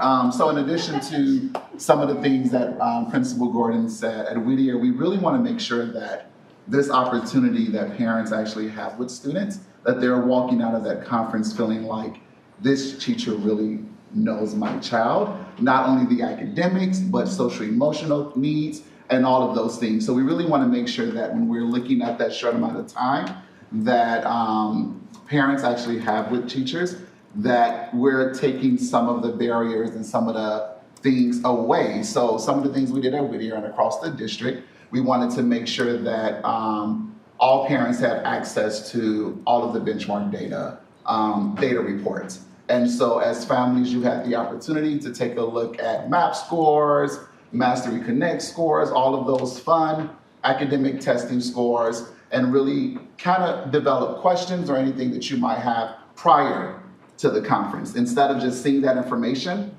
first thing at the conference, you're able to kind of look at that information and really digest it a little bit. So when you come in, some of that time you have with the families, the teachers are able to kind of quickly go over that data.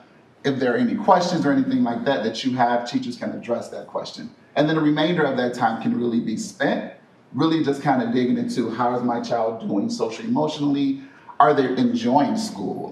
Tell me some really good things about my child. As a parent, I know in parent-teacher conference, that's one of the first things I wanted to know. Like, do you like my children? And so that's one of the things that the staff at Whittier, we really truly care about, is making sure you as a parent understand we really love our children. And we want to make sure that when you walk out of there, you understand how your child is doing. Any concerns that you have, those concerns are addressed. And if they're not, finding additional time outside of that time to meet with families, because it is a very short amount of time. Prior to that, we also wanted to make sure that in our parent communications, we sent the link to the website so parents are able to see the big three and kind of understand what are those expectations that my child need to master or be close to mastering by the end of that grade level. And I think that really helps with communicating some of that common language between the school and home. There's a lot of other things that we're doing. I was just thinking about the parent university that was around assessment so that people could understand the assessments that were in front of them. Even if you don't love, you're just looking at a piece of paper if you don't understand it, right? Yeah. And so to kind of understand or get some familiarity with how we are looking at students and in terms of like academic performance on our standardized assessments, I think that was a really good step in the right direction too. It also helps with acceleration because everybody is interested in accelerating their kid and making sure that they're having opportunities to accelerated learning. And so it can kind of lend itself to opening the doors for those conversations as well. And that's something that we also have to keep improving on as a team. Absolutely. And making sure that we're providing those opportunities in order to really kind of help parents understand the assessments, how that data is used, how teachers are using that data to plan for instruction. And I think for us, that's a learning opportunity that as a team, we're looking to improve and address. Hi, my name is Munira Curtis. I have 2 students at Brooks, one of whom has an IEP and one of whom actually has a single grade level acceleration, subject acceleration, just to give you a perspective. And I've got 2 students at Whittier. My experience with the process overall was very positive. I'll start first with the Brooks experience. I'm not going to rehash kind of what other people's valid points were that I agree with, but I do want to make mention that I agree with feeling lost, and although for my student that had an IEP that had different classes, I actually didn't see the opportunity to actually meet with those teachers that weren't in the core group, so to speak, like the 6-1 group. And it wasn't until I actually sent an email to my child's case manager, I said, well, can I meet with this teacher, this teacher, this teacher, and this teacher? Which was still hard to grasp who that was. But they said, oh yes, we've provided a time, you've already signed up for a time period with the 6-1 group, even though none of your child only has none of those teachers, but we've set that time aside. So I think it'd be nice, honestly, to preemptively tell parents that have those children with differing schedules, even the single subject acceleration student that I had, I signed up for a period with that teacher, the 7th grade teacher, but thankfully she called me and she said, we can do a phone call, which was more helpful. So I think those students that have different schedules and different teachers, before that grid comes out and you have to sign up everywhere, it'd be nice to even reach out to those parents because no one knows that that's available. So that would be helpful. With regards to the Whittier, the elementary school, I actually think it went better. I liked how the math scores were sent out earlier. That was nice. But then I had a lot of questions. And I didn't know if that would be addressed in the parent-teacher conference. And so perhaps even not only sending out the MAP scores ahead of time, but even sending out either asking the parents, what do you expect out of parent-teacher conference so that the teacher can address that during the conference? Or also preemptively saying, we're gonna talk about this and we'll tell you, we can do this. But I find sometimes that the elementary school parent-teacher conference are somewhat formulaic. Even though the MAP scores were sent out ahead of time, they always just show you the work. And yeah, that's great, but I wanna know, do you think my child's doing well? And if they are doing well, what can we do to do more? That's what my question is. That might not be everyone else's question. And with regards to that, I wanna go back to the Brooks one. It was great having the opportunity to talk to the 6-1 teacher. I don't know what number my children have, but the teacher. I don't either, so thanks for saying that. They're great. I know who you are, I just don't know what number you are.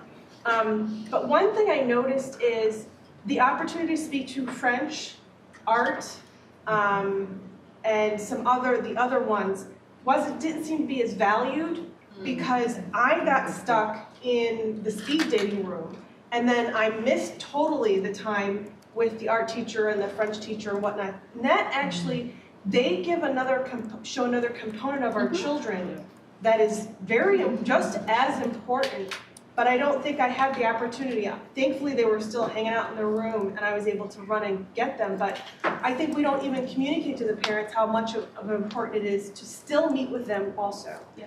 And so I think if there's some way that we can make some adjustments with that, that would be helpful too. I think that happens in elementary school too. Absolutely. With the art teacher, and you may get the Right. Spanish teacher. You could sign up. So they said, like, if you want to meet with their elective teachers, there's a space to sign up. But I think as a parent, I can speak for myself.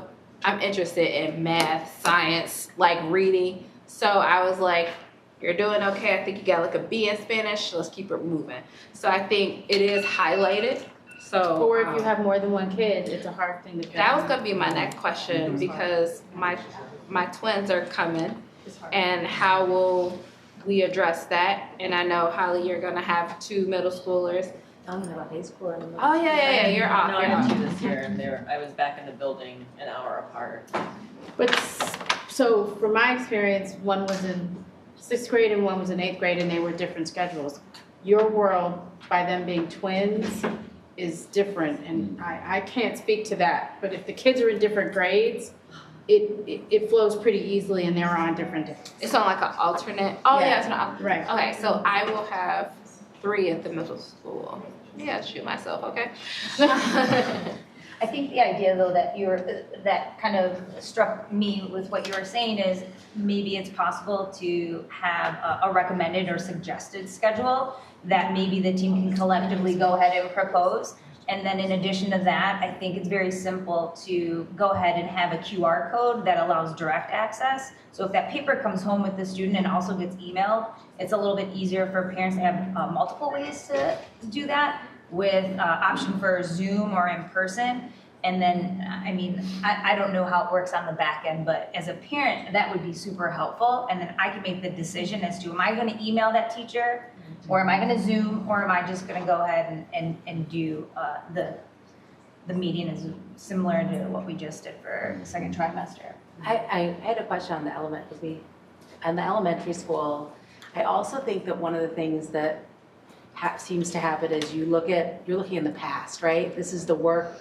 I think you said, showing the work in the past, and it is a little more difficult to understand. Okay, but okay, so this one didn't go so well. Do we need it again? Like, or is this one and done, right?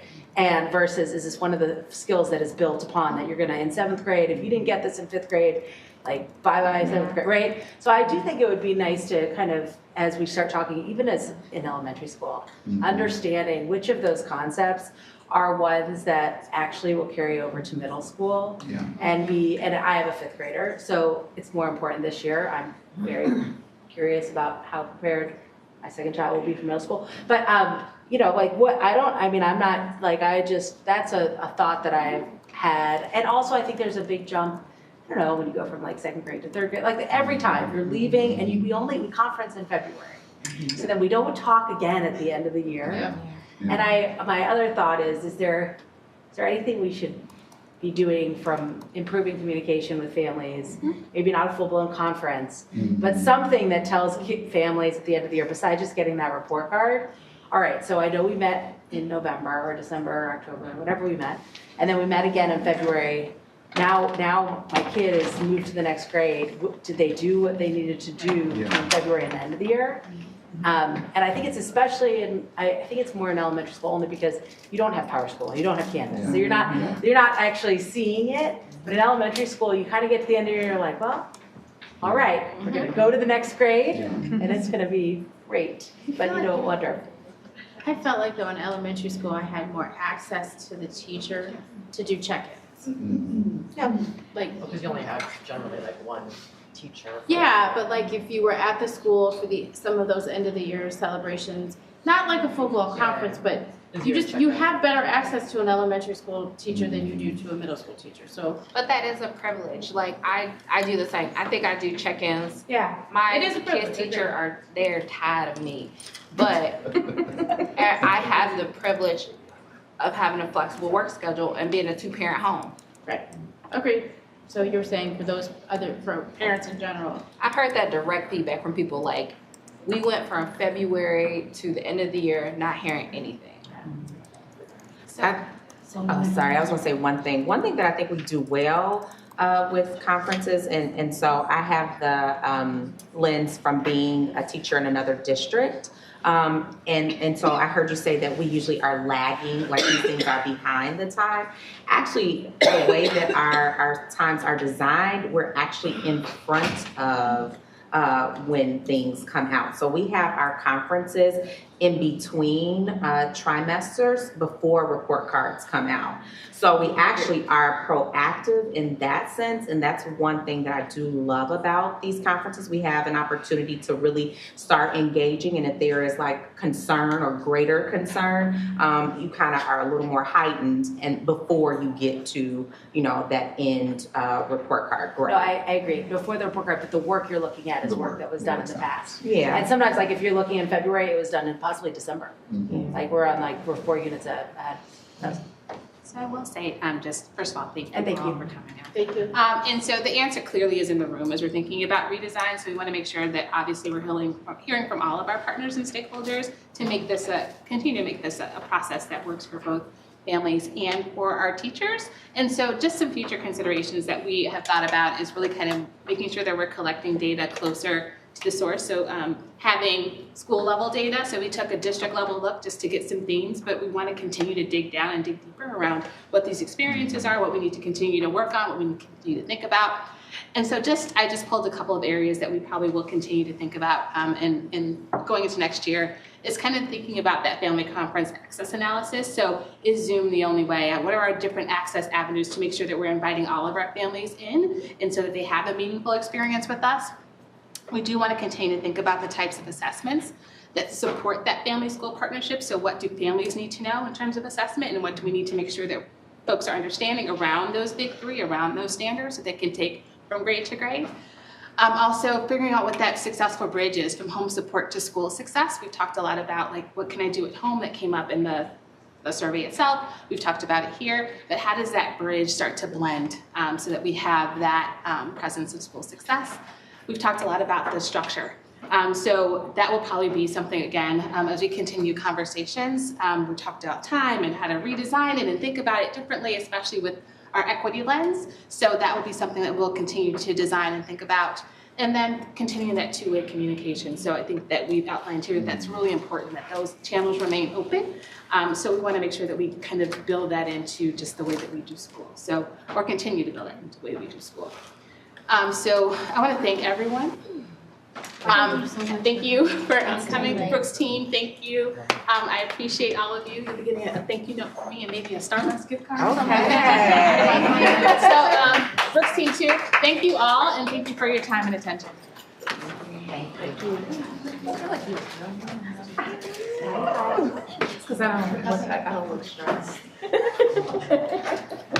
So thanks, Dr. Lofton and everyone.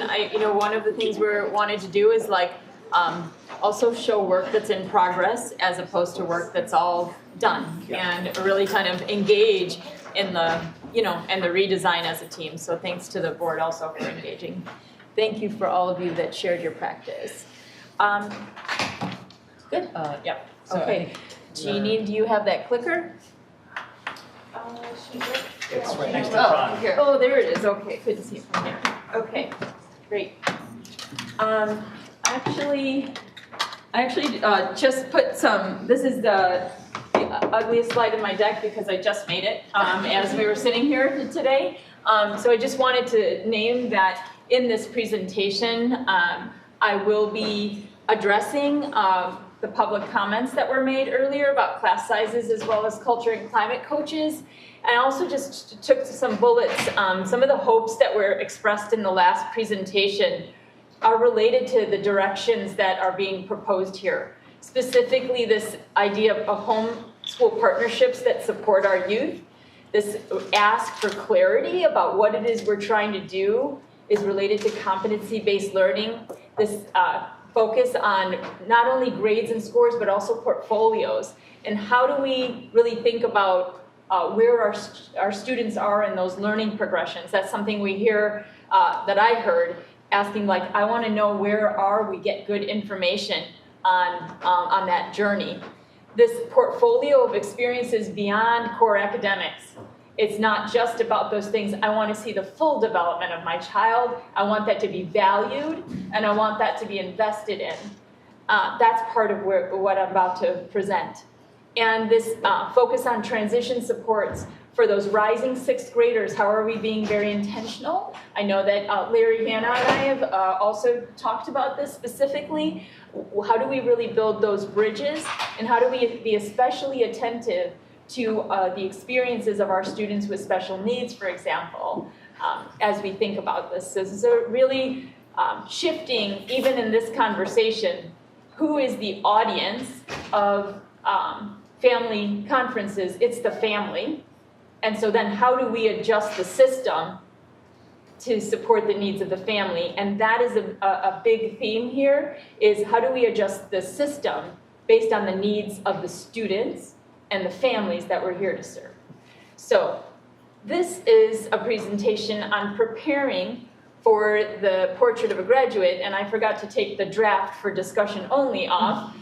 It is no longer for discussion. I am now presenting it. So this is an important part of the presentation, is to name it that what I'm presenting tonight is about preparing our district for the future. So there's three big buckets here. First of all, I want to talk about whose vision, and then I want to address specific components of the SY23-24 Phase 1 aspects of where we're headed, and then how to be part of this process. So I want to start with this diagram, which is not something I made up. It's from the Illinois Association of School Boards, School Board Governance Resource Materials. What it shows is how boards and superintendents are supposed to work together. And I put it here because I often get the question, so what's your vision? And it's not my vision.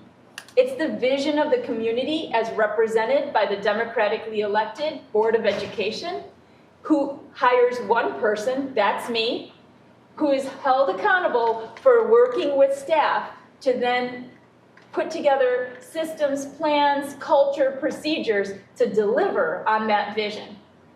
This is a very complex idea.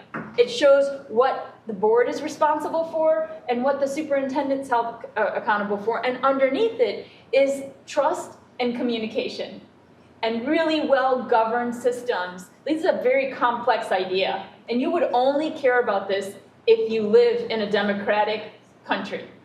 And so I want to name and position the complexity of what we're setting out to do. So this is also kind of from the same source, showing that on the right-hand side, you see who is responsible for those different aspects of alignment. So the bottom, those big ideas, the board, then the board and the superintendent working together on those district goals, those superintendent goals then driving the work of the rest of the district. That's what I'm held accountable for. And that's what I'm proposing here tonight, is how are we going to do this together? So our why needs to be our students. And so one of the things I want to talk about is this idea of a portrait of an Oak Park 8th grade graduate. What is that ultimate vision we have as a community for when our students graduate 8th grade? We as a community commit that they are able to do these things, that they have had these experiences, that this is their portrait. And how do we actually have to quantitatively and qualitatively monitor and measure what success looks like given that vision? That means that some of the metrics that we have may be useful and that we might need to create new metrics than the ones that we have right now. So, and I'll give you an example. So if we say, and we'll talk a little bit about this in a minute, if we say and we know that career awareness from, starting in elementary school and certainly in middle school, it's about to become the law, you need to be exposed and thinking about what are the career clusters and what's the journey, what sparks my passion. We need to be starting to think about that in middle school. Then, the IAR score is not really going to map to that. We might need to create some new metrics. So what does that mean? Well, maybe we say, given that vision of really being, by the time you graduate of 8th grade, having a sense of the 3 top career clusters, I'm just making that up, that every student is aware of. Then we might say, well, some of the things we want to make sure then is by the time you get to 6th grade, we want to make sure that you're aware of the different career clusters. By the time you get to 7th grade, we want to make sure that you've had at least 2 experiences shadowing someone in a career that you're interested in. Things like this, and then we can say we expect 95% of our students or 100% of our students to have this experience. These are different metrics that we can create that are aligned to our values. So what new mental models, what new kinds of ways of thinking might we need to achieve this vision? So I recognize we are running late. This is a 3-minute video. I'm going to go past it, but I will be sharing this deck, doing a screencast and sharing this deck with all staff. And at that time, I would like to ask you to watch this video to see how another community has built their portrait of a graduate. There we go. So this idea that we come together as a community and design what is it that we value and what's that portrait. And I am proposing that we convene a portrait of a graduate design team here in D97 so that we can actually start to implement this by the time we're planning for next summer. And we say, what are those dimensions of development that matter and how are we designing around them because this is what matters to us as a community. And we need to figure out in that process, how do we balance a district-wide portrait with all the uniqueness of each of our school communities and cultures. So once we have that portrait of an Oak Park 8th grade graduate, then we can start to say, well, what does core instruction look like in our schools? How do we build community-based entrepreneurial partnerships outside of school time? And how do we need to have excellent operational systems so that it's not just a temporary thing, but we're actually building long-term plans that are going to give to the community even after someone else is the superintendent, someone else is the board members. We're all moving into different places, but we build high-fidelity systems that are respectful, and responsible. So again here, you can look at these kind of breakout boxes at another time, but we also have to get to that next level of foundational operational systems. So I'm going to click real fast through these. You can read them when you have the deck. But basically what's proposed here is that even in these operational areas, we have to make sure we're constantly strengthening our systems so that we're building strong foundations. So then, preparing for phase 1 of the Portrait of a Graduate. In this presentation, I want to focus on that in-school core instruction time. And that box says, how do we get that right loose and tight between what we do here as a district office and the lived context of schools? Dr. Lofton's presentation and her calling up the different voices is an example of getting close to the nuances that are happening at the school. So we got to strike that right balance. There's only so much we can do here from district office. The real deal lifting needs to happen at the school site and needs to happen in collaboration with building leadership teams. We need new tools like logic models, which we'll talk about. We need new ways of measuring competency so that we're focusing on learners that have voice and choice in their own journeys. So let's talk a little bit about the next level of instructional systems development in these 2 buckets. First, around central office and middle school roles, and then the second around classroom sections. You can see some of those bullets on the side is really aligning toward smooth student transitions and competency-based learning, and really doubling down on middle school student success. And then in the second bucket, we'll talk about using enrollment data to figure out how to hold up 2 values, inclusive learning and fiscal responsibility. We'll talk about how that process is going to work. So this is what our org chart looks like currently. It is organized traditionally in vertical columns, and there are, they're in vertical columns, so it's very traditional. You can see the school principals box there. In this year, 2021-22, there were 5 different supervisors for the 10 principals. So that's some of the opportunities we have of getting to the next level of instructional systems development is integration of MTSS-A, academic, and behavior in our mindsets and our structures. Currently, they reside in 2 different places on the org chart. But in the life of a student, they are together. Who I am, behaviorally, who I am academically is related to great instructional design. Introduction of career awareness, integration of IEPs and 504 structures. Currently, they sit in 2 different places in the org chart. And again, aligned supervision of the 10 schools, because with that comes aligned support. So we also want to get ahead of the career learning curve. By July 1, 2025, all districts that enroll 6th to 12th graders, that's us, must adopt new career exploration kinds of plans. So we want to see that coming, and this is the Illinois PACE framework. So by the end of 8th grade, students need to have this set of experiences around career clusters and exploration and career day. So we want to do this in an innovative, exciting way, not in a compliance way. How do we get excited about what our students are excited about? There's also a call out here to financial literacy and the importance of building that competency in early on. So we can look more at this framework also for guidance. So I showed you our current state. This is a view of our future state in terms of central office leadership alignment. So I want to point out a couple of things here. There are 2 assistant superintendents, one of elementary and one of middle schools. So that creates that aligned kind of support and supervision structure. We also have increased experts based in schools. So there are directors of universal design, and you can see in green, they are based in schools so that we're building relationships and having closer proximity to student experience. There's also not a separate department for instruction.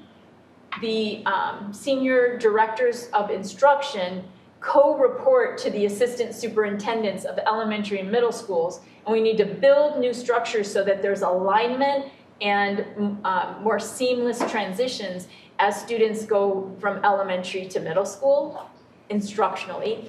There's also nested leadership, teacher leadership roles that are focused on targeted support and improved learning conditions. So those coordinators of universal design, you can see there's one director of universal design focused on the Brooks feeder, and 2 teacher leaders then that report to them that support the 2 schools each. Likewise for the Julian feeder, and then at the middle school level, a director of universal design and 2 coordinator teacher leaders.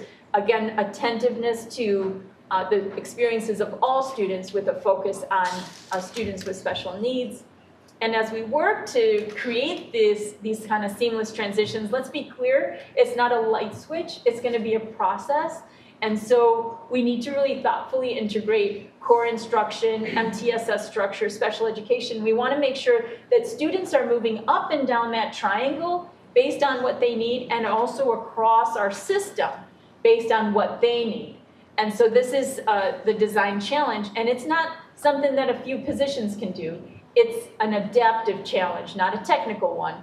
So we're gonna have to do this work together and create new ways of working in order to deliver on the promise to our community. So here's the current state of middle schools. Our middle school structure, we have 3 assistant, we have the principal, 3 assistant principals, culture and climate coach, and instructional coach. Again, in terms of the reporting structure, there's been different, different people that the principals report to, that the schools report to, and there isn't systematic administrator support for arts, athletics, clubs, or innovations, and we need to think about how this might limit expansion of these programs and access when there's not kind of clear who's the point person on these areas. So here's the future state of middle schools. Again, consistent support for supervision, coaching, and support across both middle schools. There's a student-facing focus on careers, counseling, and competency. So there are 6 student success coaches. Those are teacher leader positions.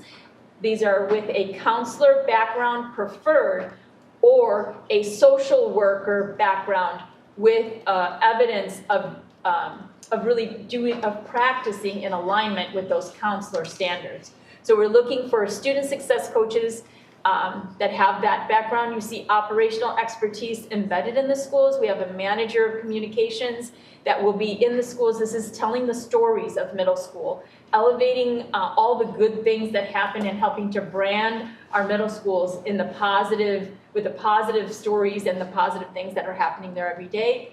The manager of safety and restorative response will be a district-wide position, but it will be based in the middle schools, again, to build those relationships and have that attention to our middle school context. In terms of the director of universal design and the coordinators, you saw that in the previous view. And then also you can see that the student success coaches loop with the students. So the student success coach that you have as a 6th grader moves with you all the way through to when you graduate. And again, systematic support for these different areas. There's a 12-month associate principal of teaching, learning, and the arts, and then 10-month assistant principal of culture, climate, athletics, and clubs. Again, the point person, we have lots of different people, lots of different roles doing the work. They're the point person to help to organize it and to bring us together around preparing for this portfolio.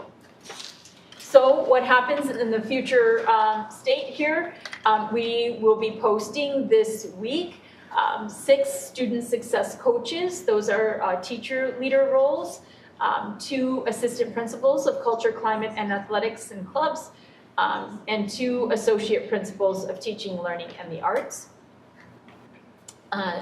And then also 3 coordinators of universal design and 1 director of universal design. So those will also be posted. And I have a call-out box there that the job descriptions for these new roles will provide a starting point, and we will evolve as we learn and as we go. because this is new work and we have a general compass of where we're headed, but the actual work will need to be developed by the people on the ground. So I wanted to also tell this story. This idea of changing and evolving the organization over time happens, and that's what good organizations do. So in school year 12-13, there were data and instructional technology coaches, and that's when we were rolling out the first one-to-one devices. The focus was going to be on that instructional technology.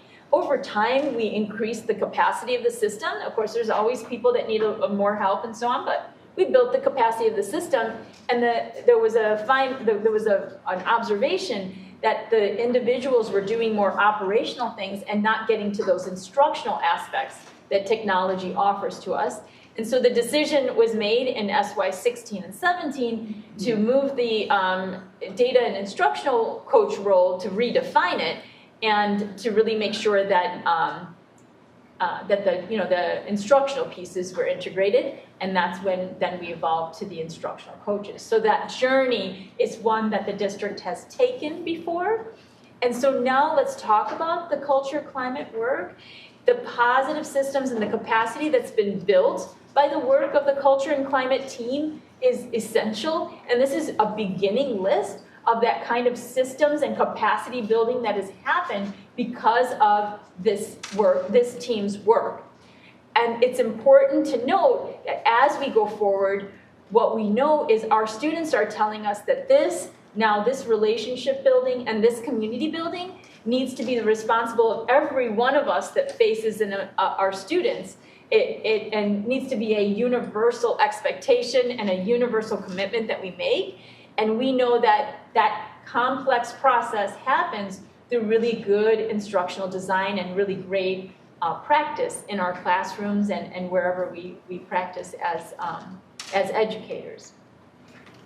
So again here, I want to just call out that because of the systems, we now have the internal capacity to begin to really integrate MTSS-A and MTSS-B in how we do our work.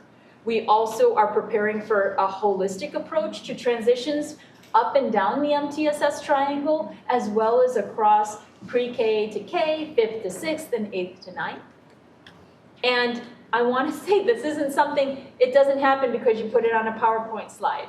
It's not going to happen immediately. We're going to have to build bridges between our current work and our future work. We're going to miss things. We're going to be like, whoa, what happened there? We're going to need to go back and figure it out. And we're going to do that together. So that's that first area. And so now I want to kind of focus on the classroom sections.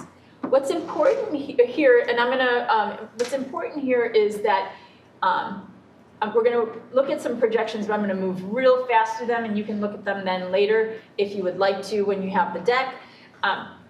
We want to make sure that we are thinking about class sizes that balance two things. When our class sizes are so small because of the 70-30 ratio in terms of the students with IEPs and without IEPs, it limits our ability to be inclusive and to create integrated and inclusive classrooms. So we want to strike that right balance between having small class sizes, having inclusion, and having fiscal responsibility. So we'll talk about that in a minute.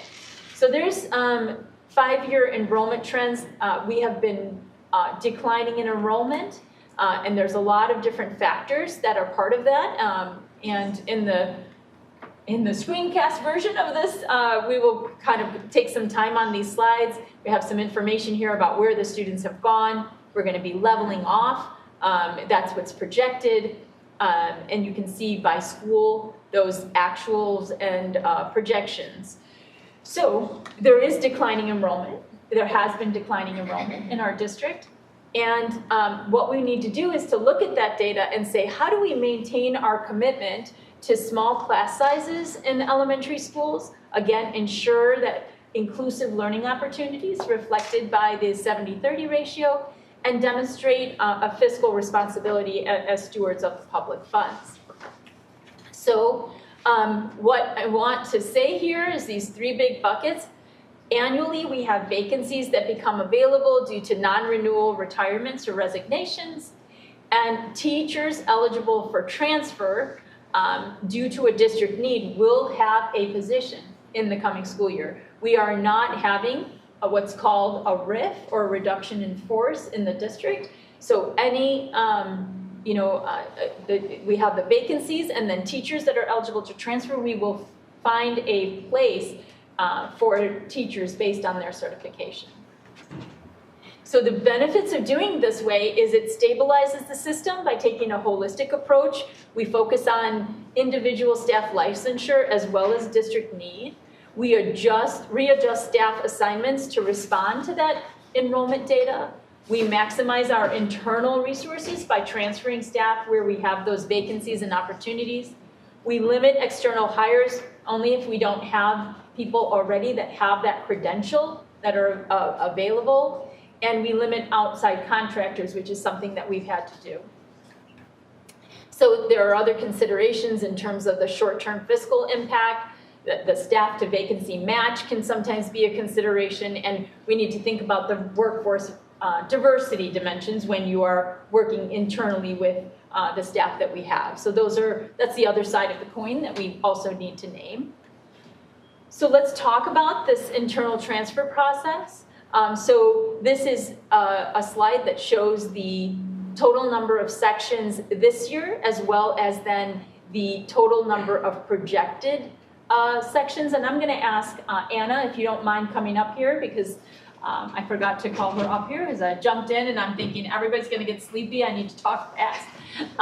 Sections means classrooms? Yes, that's right, classroom sections. Mm-hmm. So let me let you, these are, since I sped over your other slides, Anna, but you can talk about these. Yes. Okay, so on the darker blue are the total number of sections at each school. And then in the light blue, of course, are the projected sections. So you might be most interested first in how we came up with the projected sections. I'm actually going to skip forward and I'll go back. So the first thing that we looked at to figure out how many sections that we think we need for next year, the first thing we did is we took a look at enrollment. So for grades 2 through 8, we just looked at grades 1 through 7 enrollment at each school, right? That's pretty straightforward. For projected first grade enrollment next year, we took the average of this year's first, second, and third grade. We didn't look at this year's kindergarten class because historically more students come to the district between kindergarten and first grade. Kindergarten is obviously the hardest to estimate. We work with a demographer named Dr. Casarda, who produces some scenarios for us every so often. He produces 3 different sets of scenarios. Scenarios B are his estimates based on a number of factors, including birth rates, housing trends in Oak Park, other factors. Scenario B is kind of his best estimate of where we think numbers will be in kindergarten at each school. And then what we did is we set classroom sizes. So with a couple exceptions, which I can talk about, we set maximum classroom sizes at 20 for preschool, 21 at kindergarten, and then 22 at grades 1 through 5. There are 2 grade level exceptions affecting 8 classrooms where there is some physical space limitations at a school. And then the third part, of course, which Dr. Shaw talked about before, is we also then went through and made sure that we got really granular with our enrollment numbers to determine which students had IEPs, could we service them in the classrooms at those levels, and then make sure the right special education resources were then available to those students where there was need. So let me go back here. So that's how we came up with those projections. So what you can see is that, and this is also, I want to note here, this is the number of gen ed sections, co-taught sections, and then we also added instructional and multi-needs sections. So you see across the district, we estimate we would reduce from 226 sections to 212. Some schools are remaining steady, and some are losing as many as 4 sections.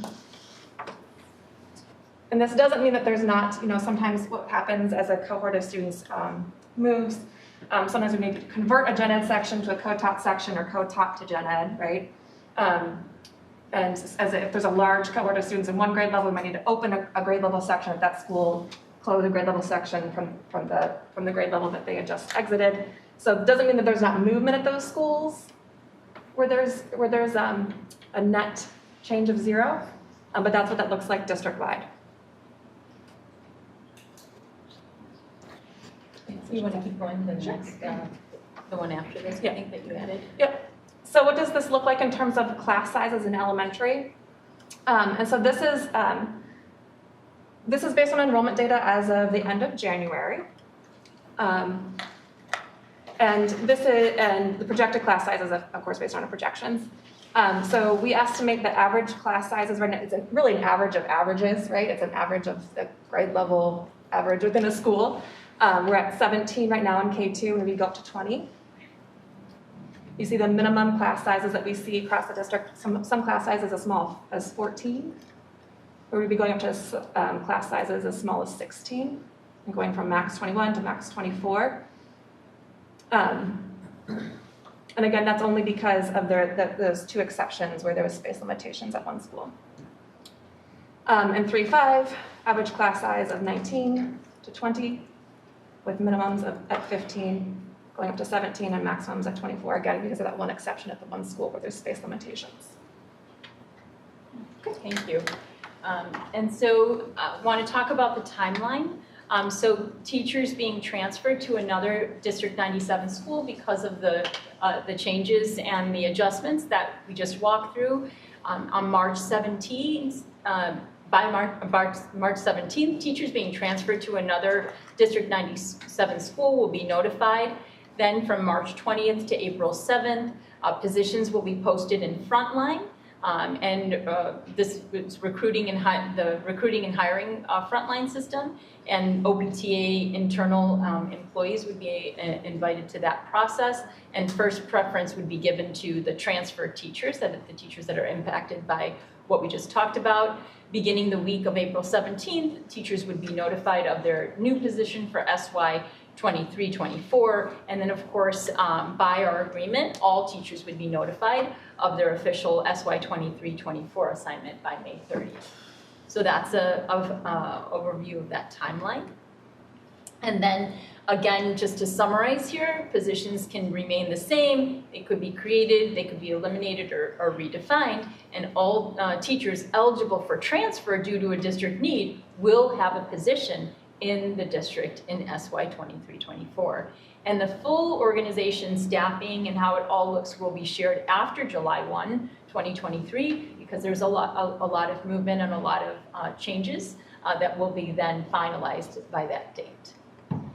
And so our commitments through this process is to really be guided by the implementation of our equity policy, even though that change is challenging.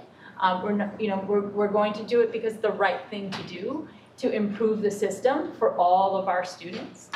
And we want to keep people whole, even through these transitions, be straightforward with people about what is happening and why.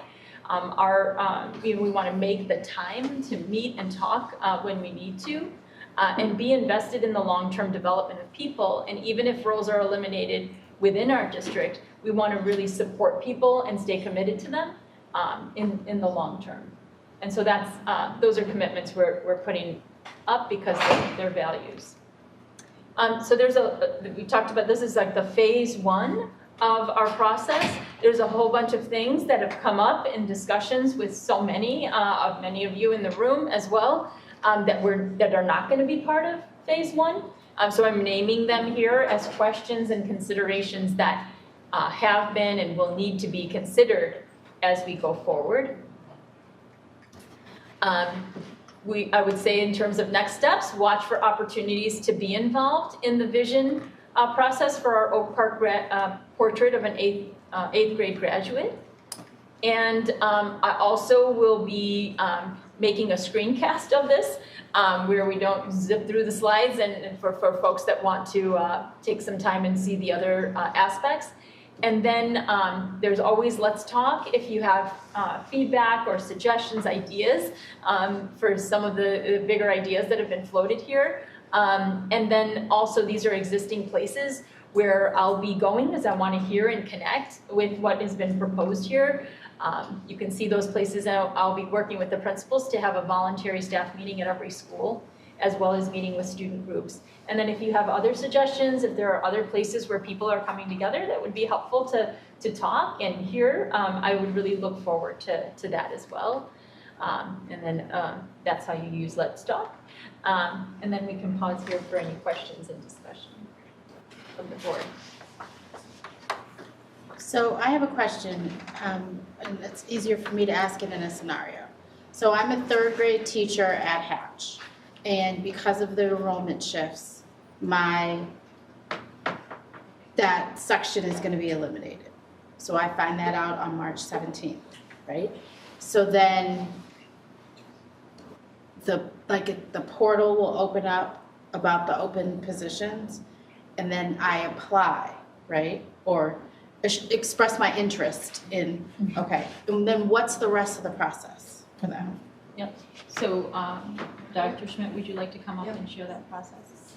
Yes, so the rest of the process will be, once the applicants have, once the applicants have completed the online application, or the online information, then the receiving principals will look at the applicants of the internal transfers, and then they will, a collective decision will be made for the best transfers, at which time then the receiving applicant and receiving principal of the two will be matched or have a welcoming tour, and then confirmation will be given to the teachers of their new assignment ahead of all of the other regular assignment notifications, which would be on typically May 30th due to the contract language. Thank you.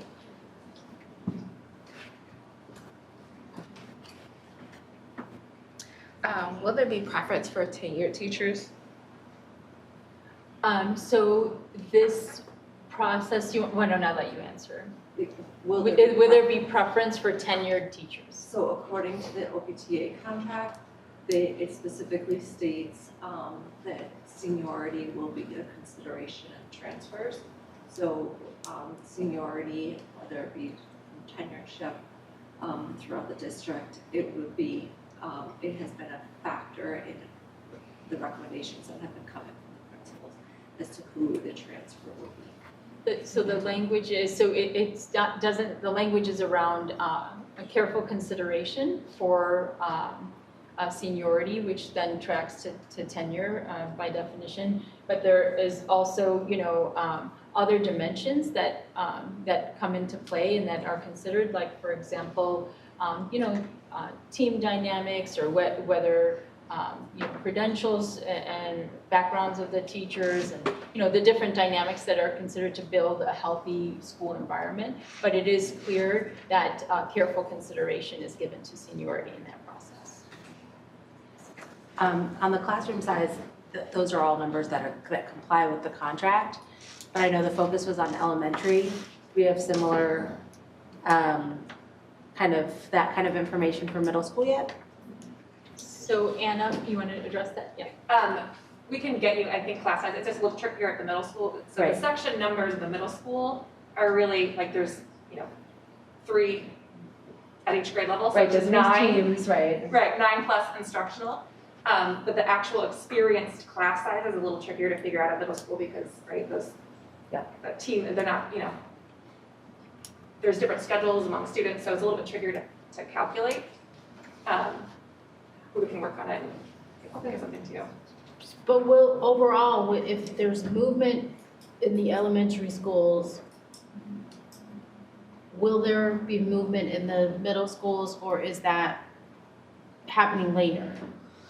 Like this is phase 1, right? So is it happening in a later phase, or because there's going to be a trickle-down effect if we have lower enrollment in middle school, in elementary schools, eventually we have lower enrollment in elementary school. Our enrollment's down across the whole district. Right, but It'll keep going. Matriculates, I guess. It waves. Yeah. It goes like a wave. Yeah. Yes, it might, right? We're going to have to watch the numbers closely. We did take a look at the numbers. Obviously, for next year, that's what's on here. The year after that, it still doesn't look like what's happening is trickling up to the middle schools yet. But yes, you're right. Eventually, the cohorts of students would get smaller. And the question, I think, is really does it take 3 whole cohorts of students to drop the numbers in the middle school, right? Or is it what's happening here, happening across 5 cohorts of students, for example, and maybe that wouldn't trickle up to middle school as Didn't the bi-school, precipitously, I guess. but didn't the bi-school data say that the middle schools, there's that one with the stripes, yeah, Julian and Brooks especially is already kind of going down, like on its way, right? Yeah. Julian's kind Right, of but going if up you and look down. at the otherwise. next chart with the blue and purple lines, for right now, This way? yeah, other way. I'm going the other way? Yeah. Sorry. This is going. So there's a couple things to notice. Sorry. Oh, yeah. Oh, so here, let me. I don't, Yeah, so a couple things. So the projections that, is that, this one. Okay, Yes. I'll stop here. What was the question about this one? That one, I really don't remember now. the Oh, question is you're looking So at if the- you look at, the sections didn't change for, Right, there's Yeah. no change in number of Right. For sections Brooks. except in the issue with Julian is instructional. right, okay, So there is no changes for next year. Right. Yeah, that's right. Based on sectioning. right, Based on enrollment, therefore no change based on section. Yeah. okay. Thank you for this. This is very different than, this is good. This is good. I like this. I was trying to choose my words carefully. My only other question is, I know that there are various ways for people to get feedback, and then you'll be communicating after July 1st. I noted that it's going to be a screencast and the weekly wrap-up. Does that only go to D97 parents? Amanda, you want to take that question? Sure. It goes to all District 97 staff, it goes to all District 97 families, and it also goes to a group of like kind of legacy subscribers from the way that our old newsletter was managed. So previously you could sign up, I think that's actually still on the website. So community members that may have also signed up may also be receiving that message. I ask because I can see this, someone who may not be a parent but is a community member, and already like they're going to be whispers and gossip about, oh, they're firing all the teachers.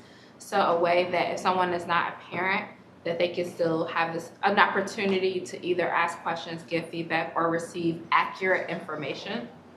So I just wanted to know like how this will be disseminated to the general public. Okay, we can kind of give some thought to that for sure. and can anyone submit a Let's Talk? A community member can submit a Let's Talk, it doesn't have to be a It's parent. on our website, it's right at the top, the little, it's like a dialogue button. So yeah, that's open to anyone, and we added a button this week for SY 23-24 planning, so it's best if people click that icon, that way it'll get funneled in the right channels. So my question might get ahead of us, I guess. So this is sections in classrooms, so that's teachers and students. What about those interventionalists and the support folks? Because of this shift, what does that mean for them? So there are several positions that are kind of out, not non-classroom, full-time teaching roles. There isn't a change in phase 1 to those roles. Okay. And what we did do, and I will say, with teachers having that conversation, kind of thinking about what's the instructional core, and we want to spend some time understanding what are the roles and how do we position them so that they are kind of, as we go forward, aligned to the portrait of a graduate and to what we're trying to do. But that's going to be a collaborative process. That we've kind of started that process and that conversation with Ed Council this last time. And So that's not a part of phase 1? it's not part of phase 1 to make changes to any of those positions. Okay. With regards to the specific role, you outlined the fact that we now have better systems, we've evolved, and so now there's a new need, right, for people that support our students. They were technology, and now but we moved to culture and climate. There's the assistant principal of culture and climate, that's one of them, and then the success coaches. Are those two roles the ones that are kind of picking up some of the work that the culture and climate coaches currently do? Yeah, so that's, I think, one of the things we need to think about. We need to maximize the potential we have in the system. We also have national board teachers that we as a district haven't provided an opportunity for national board teachers who receive the annual stipend to actually contribute back. We have PBIS teams that are stipended. How are we investing in that, those teams to be owning this work? And so really kind of making sure that work of proximity and relationships becomes everyone's work, and that we use the systems and the investments that we already have in the system to just create more alignment and get things flowing in a great direction for our kids. So I would say that it's not about taking that and moving it to someone else. We've got to figure out, given the capacity, given the goals of culture, climate, relationships, and systems around tiered behavior and tiered academics, how do we make sure now that we use the capacity that's in the system and the investments that we are already making in the system to get that to happen. Again, that needs to be a conversation and a collaborative process, but there are lots of opportunities. We actually have every single thing we need to do amazing, amazing things. It's a matter of coming together to figure out how we're going to do it. So we have the success coaches and we have the coordinator for universal design, right? And some of that climate and cultural work would have to be picked up by them, yes? Because I hear what you're saying and I agree and I like it, but practically speaking, and I don't know who makes up the PBIS group, so I'm gonna speak to what I do know. Many of our nationally board certified teachers are in classrooms. And so while we do want them to have teacher leader roles, they don't have the same flexibility of movement and flow throughout the building that the climate and culture coaches previously had. Those success coaches and the coordinators for universal design have more of that. And so that's why I said what I said before. Yeah, and so I think that figuring out how do we make sure that we move that focus and that capacity somewhere it needs to exist. We do have, and while I said there's no changes, no further elimination of all the other roles. I think we counted how many of those non-classroom roles do we have? It varies by school. Yeah. Yes. 2 to 3 at least. Yeah, so we have 2 to 3 per school.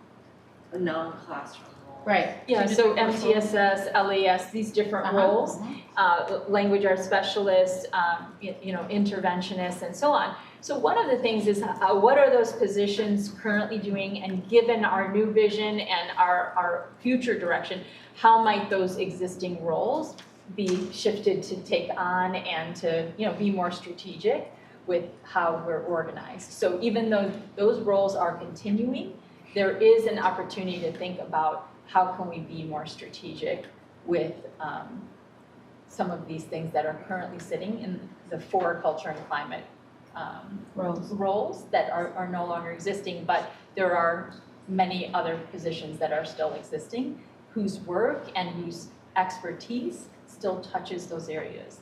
We also know that eventually really good behavior systems are owned by the people who live in the school every day.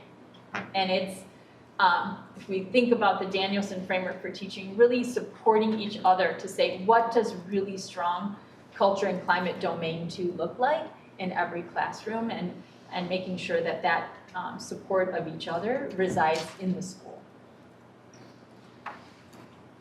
Just following up on Enos's question, with those student success coaches, if they are classroom teachers, would they be given release time for those duties? These are full-time, the student success coaches are full-time release teachers. So they won't Just have like teaching. They won't have a teaching load. Thank you for Excuse me, clarifying. yes, they will not, these are full-time teaching load, full-time out of classroom release. So just like the culture and climate coaches, they do not have classroom responsibilities. And would they have to reapply for that role every year? No, we would, Okay. we're posting them now, and then we're looking to recruit, again, people that have a counseling background or social workers that demonstrate a portfolio of doing and meeting those counseling standards, because that's how they work with students. They would be hired into those positions, and we would want to invest in and retain them. And certainly we want them to be there for the whole 3 years that they're there with their students as they loop with them. So we'd be looking for stability in those roles. But in some ways, the biggest difference is that they're living in middle schools specifically. That's right, and we still have many full-time release roles that can continue to reside in elementary schools, and that gets to Venus's question, how are we thinking about that? There are currently 2 culture and climate coaches supporting the 8 schools, and we can provide that information to the board. There are several other positions that are outside of not regular classroom teacher positions that are still residing in the elementary schools. That continues, and there are opportunities there to think about how do we create more alignment. Thank you. I think I just want to say thanks for the presentation. Having students who have worked in districts that have RIFs, I appreciate kind of our district's ability to look forward and trying to waylay that, thinking about where we can still be fiscally responsible without cutting teachers, because there's also the impending teacher shortage, right? And then even just in terms of the student success coach, I think the day that Dr. Shaw told me about it, I like literally left a university a meeting where they're also creating student success coaches for our for undergrads to work on student retention. And it's this whole notion of like wraparound services to help kids, or not kids, but young people be successful in school, both academically but also social emotionally. So it's kind of interesting that we're kind of in lockstep with some of these things. And that ultimately they'll be more connected with students for a grade level, because I know that was one of your concerns, Venus, in terms of parents having a connection with who's at the grade level. I know like change is always a big thing, but I feel like the ability to kind of look ahead and do these in phases, I think it's exciting, because I think, we've had conversations about wanting to make big changes in D97, like our, academic disparities have continued for the last several years despite our discussions of equity, and so without making changes, we're not going to see results. So I hope that we're able to keep doing this kind of work and seeing the impact. I also just want to name that there's some changes that really underscore school-based supports, but it's anchored in what will be the portrait of an Oak Park graduate, which is district-wide, and so I think that connection feels really important to build and maintain.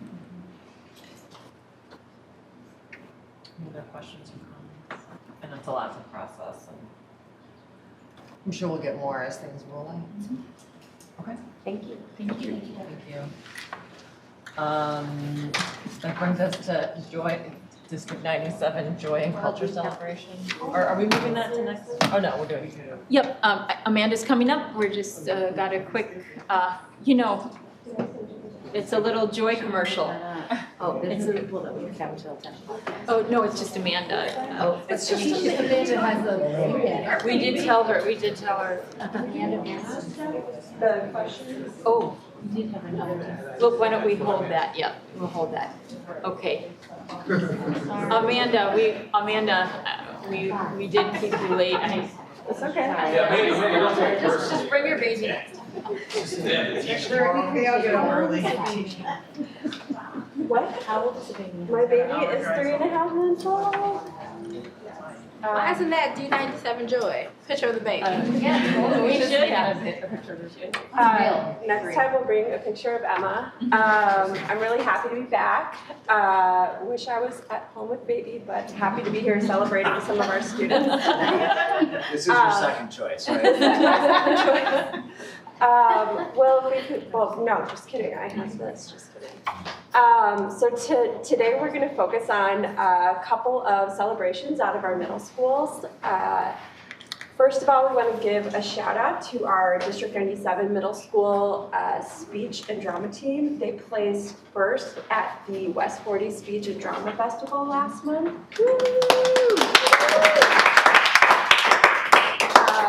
I believe I think some of these coaches may have been here tonight. So so shout out to them.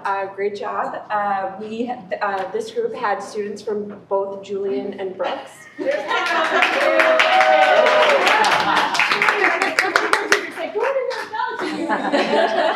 did wonderful. Yes. We're so proud of them. They did such a great job. Yeah, and so we are told that prior to the pandemic, our district earned a first place trophy for 10 consecutive years. So we're really excited that that tradition continued now that they are resuming the competition. Additionally, they let us know that the district has the most first place wins in individual events. So the district that has the most first place wins in individual events, they're the ones who win the trophy, so that's sort of how that came to be with our district. So we're really proud of them, and I believe some information went out in our newsletter, so hopefully everyone saw that. And then we also want to shout out our awesome robotics team. So a little bit of a spoiler alert for our April board meeting. We are going to have students and coaches from Julian and Brooks join us. And robots. I heard a rumor that the robots may have been disassembled, but I'm hoping they maybe robot parts. I want a robot battle right here. Yeah, here's some of our kiddos from the competition. I believe this was also late last month. Of the 32 teams in the robotics league that they participate in, all 3 tournament champions came from Julian. So great job to those kids. Brooks, and I have that here. Brooks also had some tournament champions and finalists, so we're really proud of how all of them performed. They are, I don't know if anyone followed along, but on our YouTube channel, we actually have a stream of the competition. So that's up there, and we're looking forward to them telling us more about that next month. And then also wanted to shout out for our staff celebrations. Last week, we do have a school social worker right now in the audience. So last week was National School Social Worker Week. So again, in our newsletter too, we just want to take the time to recognize our amazing social workers for the important work that they're doing to support our students in all 10 of our buildings. So thank you, Hannah, and to the other social workers that were in attendance tonight, and then everyone here on the screen. Spread the word tonight. It's a good group. So that's it. So next month, yeah, we are really excited to have the kids join us, and I believe we're also working on having a recognition for Autism Awareness Month, so that's coming in April. Yay, kids. Okay, now we're gonna speed move. All right, so up next, we have the consent agenda. Someone could read the motion. I move that the Board of 97, the Board of Education of the District 97 approve the consent agenda as presented. Second. Ross Driven is absent. Bird Johnson. Yes. Ken Hall. Yes. Spurlock. Yes. Kim. Yes. Moore. Yes. Kernan. Yes. Motion passed. Okay, then up for discussion is the food services agreement. I think we have a motion on it. Oh, I'm sorry, did I miss another motion? It says discuss Mendez. Oh. We did discuss it last time as well. I move the Board of Education of Oak Park Elementary District 97 approve extension of the food service intergovernmental agreement with Oak Park Little Forest High School for the 23-24 school year. Second. Kim. Yes. Kernan. Yes. Moore. Yes. Spurlock. Yes. Ken Hall. Yes. Bird Johnson. Yes. Ross Driven is absent. Motion passed. Up next is the food service motion. I move that the Board of Education. Dang, will- Holly. I know, right? Didn't you say, it's not even up on the board, I'm helping. Don't jump in front of that train. Board of Education of Park Elementary School District 97 approves the 23-24 food service registration fees as presented. Second. Ross Driven is absent. Kurt Johnson. Yes. Kim Hall. Yes. Spurlock. Yes. Kim. Yes. Moore. Yes. Kern. Yes. Motion. I'm done. Up next is the revised district calendar.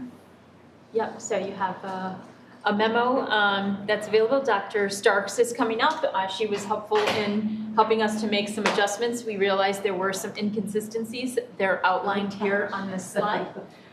Those have been adjusted and the revised calendar is accurate. So if you have any questions for myself or for Dr. Starks, we're happy to answer those. Otherwise, we can get that approved and posted. It says action 411. Do you want action today? Or are you asking for? Action next time. Yep. Any questions? Well, you just got some steps in. Some more steps in. Up next then we have standing board reports, Fact Fork, CCE, or claim. I know we're reworking CCE and claim. Back and forth updates, no. Intergovernmental liaison reports. Anything? No. Keep it moving. All right, then that brings us to board remarks. I have a couple comments. So you Sure. Yeah. I don't want to get in front of that train. I was gonna talk really, really fast. So I had the pleasure of attending the Black and Oak Park event with Venus earlier sometime this month at Julian, and I think this could be something that the whole district does. It was done so well. Was it done by Jeremy or yes. by group? Oh, okay. So Jeremy, Jeremy Christian led, he had 2 math teachers there. One was for students who needed like additional support, and one was for students who were excelling and advanced, I guess you could say. So they talked about like the differences and things that parents can do. It was very well attended. There was food. I want to say there was childcare because there was a lot of kids there. I think it was for both. I think it was for families. Yeah. So he also had the vice principal of OPRF there to talk about like vice principal, yes, to talk about the things that we should expect or parents should expect, but also she was talking to the students, which I thought was pretty awesome. And then Venus and I were there to talk about just being parents. Oh, and the young lady from Girls on the Rise, I forget her name. Dominique. And then Venus and I were there just to talk about our experiences like parents. We did not answer any questions on behalf of the board, but people did have like some little questions. The things that stood out to me the most were, number one, how many, like, I love the way that Jeremy met parents where they are. One thing that stood out to me was that I feel like almost none of the students or none of the families knew about Girls on the Rise. He talked about things that they were doing. He talked about the assessments, why they were important. He talked about what they did for Black History Month. He talked about like the importance, some of the initiatives that they were doing. And I just really liked the format that it was a safe space for people to ask questions regardless of their educational background. There isn't always that comfort level when we're in culturally diverse groups. So I really appreciate that opportunity for Black parents to be authentic and ask questions and say, I don't know, which oftentimes we don't have that opportunity in a non-judgmental space. But I was just really impressed with the whole program. Like most people say I can't go because I gotta feed my kids or I don't have childcare. Seeing his students be there and they talk about him, like some of these students I was like, you are clearly a parent. And no, it was a student. And so you had students who were 8th graders who were just, like the way they love upon him was just so like inspiring to me. And I was like, I thank you so much because there hasn't been a space like that at Oak Park where people can, I mean, I think there have been little spaces here and there, but something organized by the principal. And it's something I was kind of envious of, like this doesn't happen at Brooks.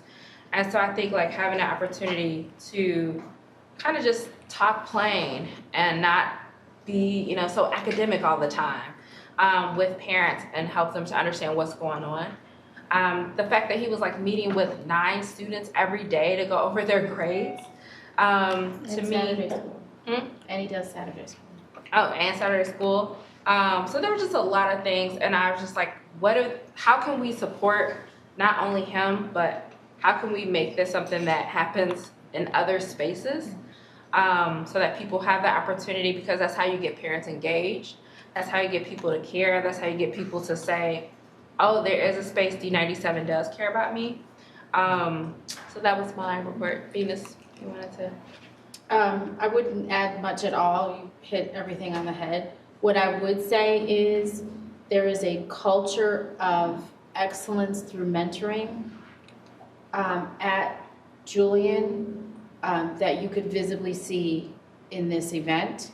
The 2 teachers who were math teachers that spoke were Black women. And so they are mentoring these other young students, boys and girls, to excel in the STEM area where we are highly underrepresented. And so it was great to see that. It was also great to see how part of their culture is meeting students where they are, but helping them to be the best that they can be. And the entire event absolutely felt like a safe space, but not a manufactured safe space. It felt like that was just the culture of the school carried into this event in the evening. So that's all I have. Were there a lot of parents there? Yeah. Quite a few. That was one of the best parent-attended events that they had. And they were engaging, they were asking questions, it was really well done. They asked a lot of questions. So I had a couple comments. The first comment I had was about something we learned about during public comment. I want to commend Longfellow for starting their LGBTQ support in elementary school. I think that's great. I think our students need support younger, and because it affects their lives when it affects their lives. And if they're in elementary school, and the concern, the students that are impacted are not just LGBTQ students, but those would be my focus, would be on making sure that they feel supported through the process. And then I just had another comment. I think we're talking about the IGA, so I'm not going to be at the April 11th meeting. I was telling Venus once, my husband doesn't like musicals. I asked to go to the Alanis Morissette musical. I said, don't buy tickets for the 11th. And he heard, buy tickets for the 11th. So I'm not missing my Alanis musical. But anyway, so I think we're talking about the IGA. There was such a thing. I know, the Jagged Little Pill. Oh my It's a whole goodness. thing. Wow. Anyway, I know we're gonna, I'll send some feedback with the IGA specifically, but we've heard recently just some comments that have come to us about kind of more of a police presence at school and what the IGA means kind of generally with that. And I know that the SRO conversation was back in 2020 in the middle of COVID. In order to make this comment, I typed in SRO in my email, and there's memos, and we did a lot of research. We had a really structured conversation. And I think that we definitely, we specifically said, we read out loud from a memo that in this consideration of terminating the agreement, we're making a systemic decision that's not a reflection on individual officers or relationships they've cultivated with our students and staff. And just because we terminate the agreement, it doesn't mean we're cutting ties with the police department. We know the police departments everywhere are re-examining their practices and committing to improving relationships with the residents they serve, especially residents of color. And we can certainly remain open to collaborating with them as they initiate programs and policies to build trust with the community, even if we're not going to have armed officers in our buildings. But at the same time, the emphasis on the discussion about why we're not going to have SROs was about more than just kind of SROs, but just kind of the impact of armed officers in buildings and police being with our students, and kind of the impact it has. We drew from a bunch of research. We drew from research from the U.S. Department of Education. We drew from various studies that have kind of studied the impact. And I think that as we proceed with the IGA, I think it's important just to kind of be reminded of some of the concerns we have. so that we proceed intentionally and support this relationship that we're building, and and make sure that we're doing what we kind of committed to the community. We had hundreds of public comments at the time. So I think that some of the things, the positive relationships are important, but our students are K through 8, and those positive relationships seem, starting with children, there's a tendency to believe that you're talking to a trusted adult, and yet there could be situations that come out and a policeman is doing their job. And so I think we have to be careful with that. They say generally, police in buildings, some things we talked about, is an increase in criminalizing of behavior that is really kind of adolescent or school discipline. They talk about, building relationships with police officers. If we're going to work on building relationships, counselors, social workers, other adults with specialized training, and an obligation for confidentiality is really important to consider. So I think I shared some of the materials that we had from the time with Ushma, like we had some Google Docs and stuff, so that just as you're having those conversations, we also all just heard about kind of the limited time we have for all the curriculum goals we have. So while I appreciate that we are working collaboratively with our other municipal bodies, I'd like to just keep in mind that we came to this decision just a couple years ago, and we weren't even in schools, right? So this happened when we were on a total remote system, and now we're back, and I think we should just be reminded that we kind of decided as a community, and if we want to revisit it, we definitely should. But at that time, between community comment and our vote on the SROs, we did kind of say that we wanted to, the armed officers in our schools was not something we viewed as a positive or aligned with some of those types.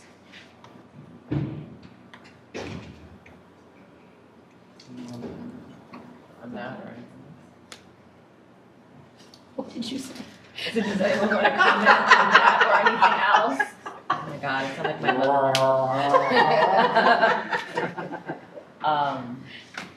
One thing I do want to comment on that is, and this is just as much as a follow-up, as a mental follow-up for me, but Gavin, you had shared something in an email about like any police officer in a school is considered an SRO? No, I was saying the opposite. I was saying that in some of the public comment that we've received, that it was suggested that an officer coming to the building was a violation of our decision to not have SROs. And just clarifying, not that probably anybody needed it, but that eliminating SROs did not envision that there would never be police officers in buildings. I think, as Holly suggested, and as the upcoming discussion suggests, it's a question of when and how and with what understanding and et cetera. Is that something that would potentially fall under the policy committee, or is that something that's more district level because of the IGA?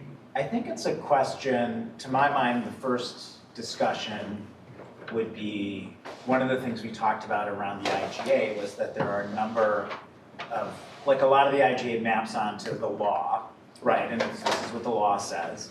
But that within it, there are a lot of areas for discretion about how we understand and implement the law. It's not prescriptive in every situation. This is how school personnel would handle this, or this is how, And so, to my mind, I don't think it's a policy discussion, because I think it's a more nuanced thing, but I think what I'm hoping for in terms of the next discussion, and folks I think probably have additional ideas too, but just as to have a discussion around how we make sure that while we're following the law, we're also conscious that as we as a district use our discretion, we're doing it in a way that's responsive to some of the concerns Holly just addressed, and also that there's consistency in that it's not left to every individual to figure out in what could be a very stressful or unfamiliar situation, like how should I exercise my discretion, but really like more guidance around, when and how we ensure parents are present for certain things, or when or how we ensure that people know when to, when it's appropriate to call the police, or those kinds of things. And for non-safety related, I think that, I don't think we've ever after we removed the SROs, we didn't really talk about expectations about whether or when or if we would have armed or uniformed officers or armed and uniformed in our school for non-safety related, for other issues, right? Dinner. Well, and there's just, I mean, there's a concern that like any, seeing a police officer walk through the school, if you're not the kid that they're walking over to see, then that creates anxiety, right? Like that's could be an anxiety creating situation. Even if forgetting. More anxiety for the kids they are going to see. Well, no, but I'm saying if they're going to see them for let's talk about literacy and like if for a right? We're gonna have the police officer come and tell you about a career path to being a police officer. There's 20 kids somewhere that know that that's happening, and the other kids just see officers walking through the school. There's a lot of research on, like I said, you have officers, they build friendships, all of a sudden they're buddies with a kid named Joe, you hear Joe's friend Frank did something like, Joe, what Frank do to get in trouble? And all of a sudden, we're criminalizing and trusting a police officer with information because they're a kid, and this is someone that they're supposed to talk to, and there's lots of research that shows that doesn't go so well for Frank, or for Joe. I think just a common theme is also what we heard about Longfellow. While I can definitely value groups, I think that we have to respect every family's feelings on certain things. And so I do think that having that communication, like we're starting this, we're doing this. My girls came home and they were like, can you give this permission slip? And I'm like, most permission slips have been like electronic. Where are you guys going now? What do I gotta pay for? She's like, oh, we're going to see a show. I was like, what kind of show? She said, a drag queen show. And I was like, okay. But I feel like we are, our family is not tolerant. Our family is welcoming, and we teach our kids love everybody. But if another family doesn't, or if another family is like anti-police, and we know people in this community, they're like, abolish the police. I think just having that information, like the police are gonna be in with Officer Howie. If you don't want your kid to participate, please let us know. Because I did see some of the students there, I know, have some challenges. And so I was a little disappointed to see those students and just understand, like if they understand like the full concept of like what was going on, what was happening, did their parents know? For people to have the opportunity, because some parents are teaching their kids like something totally different than I am. And although I don't agree with them or I don't understand it, I have to respect that that's their child. And I just think at the end of the day, like parents should be able to make that decision. If they want their child to be in a space with the officer, if they want their child in a space where they're talking about LGBTQ or race or any of those things.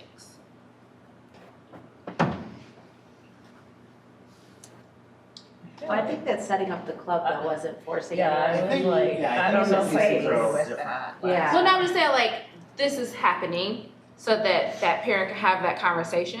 Like, we had to have that conversation with our kids a long time ago. But I can imagine someone, from what I've heard, and this is, I'm not on a dad's group, but my husband is. He was like, it was a big like thing or whatever. And so I think there's the LGBTQ club. Yeah. So I just think because parents didn't know, or because they felt, so some of the parents were feeling like they didn't know, that they're blindsided, they're having inappropriate conversations. And I feel like if there were an email to say this is happening, to like give the facts, it could have eliminated. But it's a club that you voluntarily go to. It wasn't part of the curriculum. I also think like our core values and instruction will talk about things like race and identity. I don't think as a district we would let people opt out of, like I don't want my kid to go to any class where you're gonna talk about race or gay people. Yeah. in all fairness, opting out is different than informing though. Can I just say, I feel like we're starting to have a big discussion, and I'm just conscious of. I will say, I think to Cherie's original point, there was a situation a couple years ago on my campus where, I forget why, but there was an ICE officer that came to speak to someone, like it was like an invited presentation or something. And there was an outcry, particularly from some of our undocumented students, because they came in like an identifiable van and they kind of freaked out and felt like the campus was not safe. They didn't understand why this officer was there. And so there was discussion about like when someone like that is invited to a campus, whether they should be in plain clothes or an unmarked car, or like being, like not sending students into a panic that like someone's coming to get you. So there might be larger discussions about like if we are going to have officers in the building for whatever, maybe it's a parental release for families who are uncomfortable with that, or it's about asking them not to be armed, to be in plain clothes, or whatever it might be. So this is what we're talking about on the 11th, right? Yeah, so I think Okay. that's just like the clarification. I know people are wanting to leave, but we actually still have one more thing to talk about. I know. We do? Well, I just wanted to, so I've had conversations with a bunch of you about communication stuff. And so I wanted kind of just board like affirmation around like trying to have some time set aside to work out like board communications with Ushma amongst ourselves. Gavin's thrown out this idea of also the board retreat, so maybe collapsing those things together. I know it's already like late March, and so while urgency is great, I don't really know if it makes sense to try to do this before our one new board member is seated. It seems like it would make more sense to get, especially because I know our schedules are very complicated, to get maybe a date in May or June, because I think Holly and I have talked about like kind of to be covered, we probably need an IASB rep, even though I know it wasn't the best experience last time, just to kind of cover our butts, and so to also coordinate that level of scheduling. If we just had one topic like communication, I feel like the IASB rep might Not let us just have a conversation. I think it should also be like cover our board. butt. What's that? Can you say what you mean by cover our butt? I don't know, that's what Holly said. You can't have a self-evaluation where you meet in closed session without an IASB rep present. So I was trying to shove it under like superintendent evaluation, but Holly didn't think that was right either. Well, so. I feel like That's considered self-evaluation as figuring out how to best. It's that's the self-evaluation. It's to prevent like OMA violations. So I feel like we should have a discussion about, or we can figure out another way to do it, but what are the highest value things for us to talk about? And then if it requires that we have an IASB person here, and we just say, listen, like, we're gonna run this and please, I don't have any problem saying that. I don't think the last person we had here was, like, he just kinda, because we're talking about stuff that they're not. Well, and if we have a question and we want their, we can say, well, what do you guys think? What do you think? I don't think we need to adjust the agenda so that we can get an ISB rep here. I think we just talk about what we think is the most important things to talk about. And then if we have to invite somebody, we do it, and then we just explain to them how we're planning to run the meeting. I can't imagine we're gonna get somebody who's like, no. Okay, so then maybe you and I, because I know you've offered to help, can coordinate with Lanye. I'm suggesting like in May, just because Why don't we just do like a scheduling poll and see when we can pull it off? Yeah, okay. All right, but I just wanted to confirm with everyone that we're heading towards that, because I know there's lots of Brace yourselves. Yeah, thanks for covering my butt. All right, then, all in favor of adjourning the meeting at 10:10, say aye. Hi. Thank you. You guys were all like, Stop talking, John. I was gonna shut that, and then just have one more thing to talk about.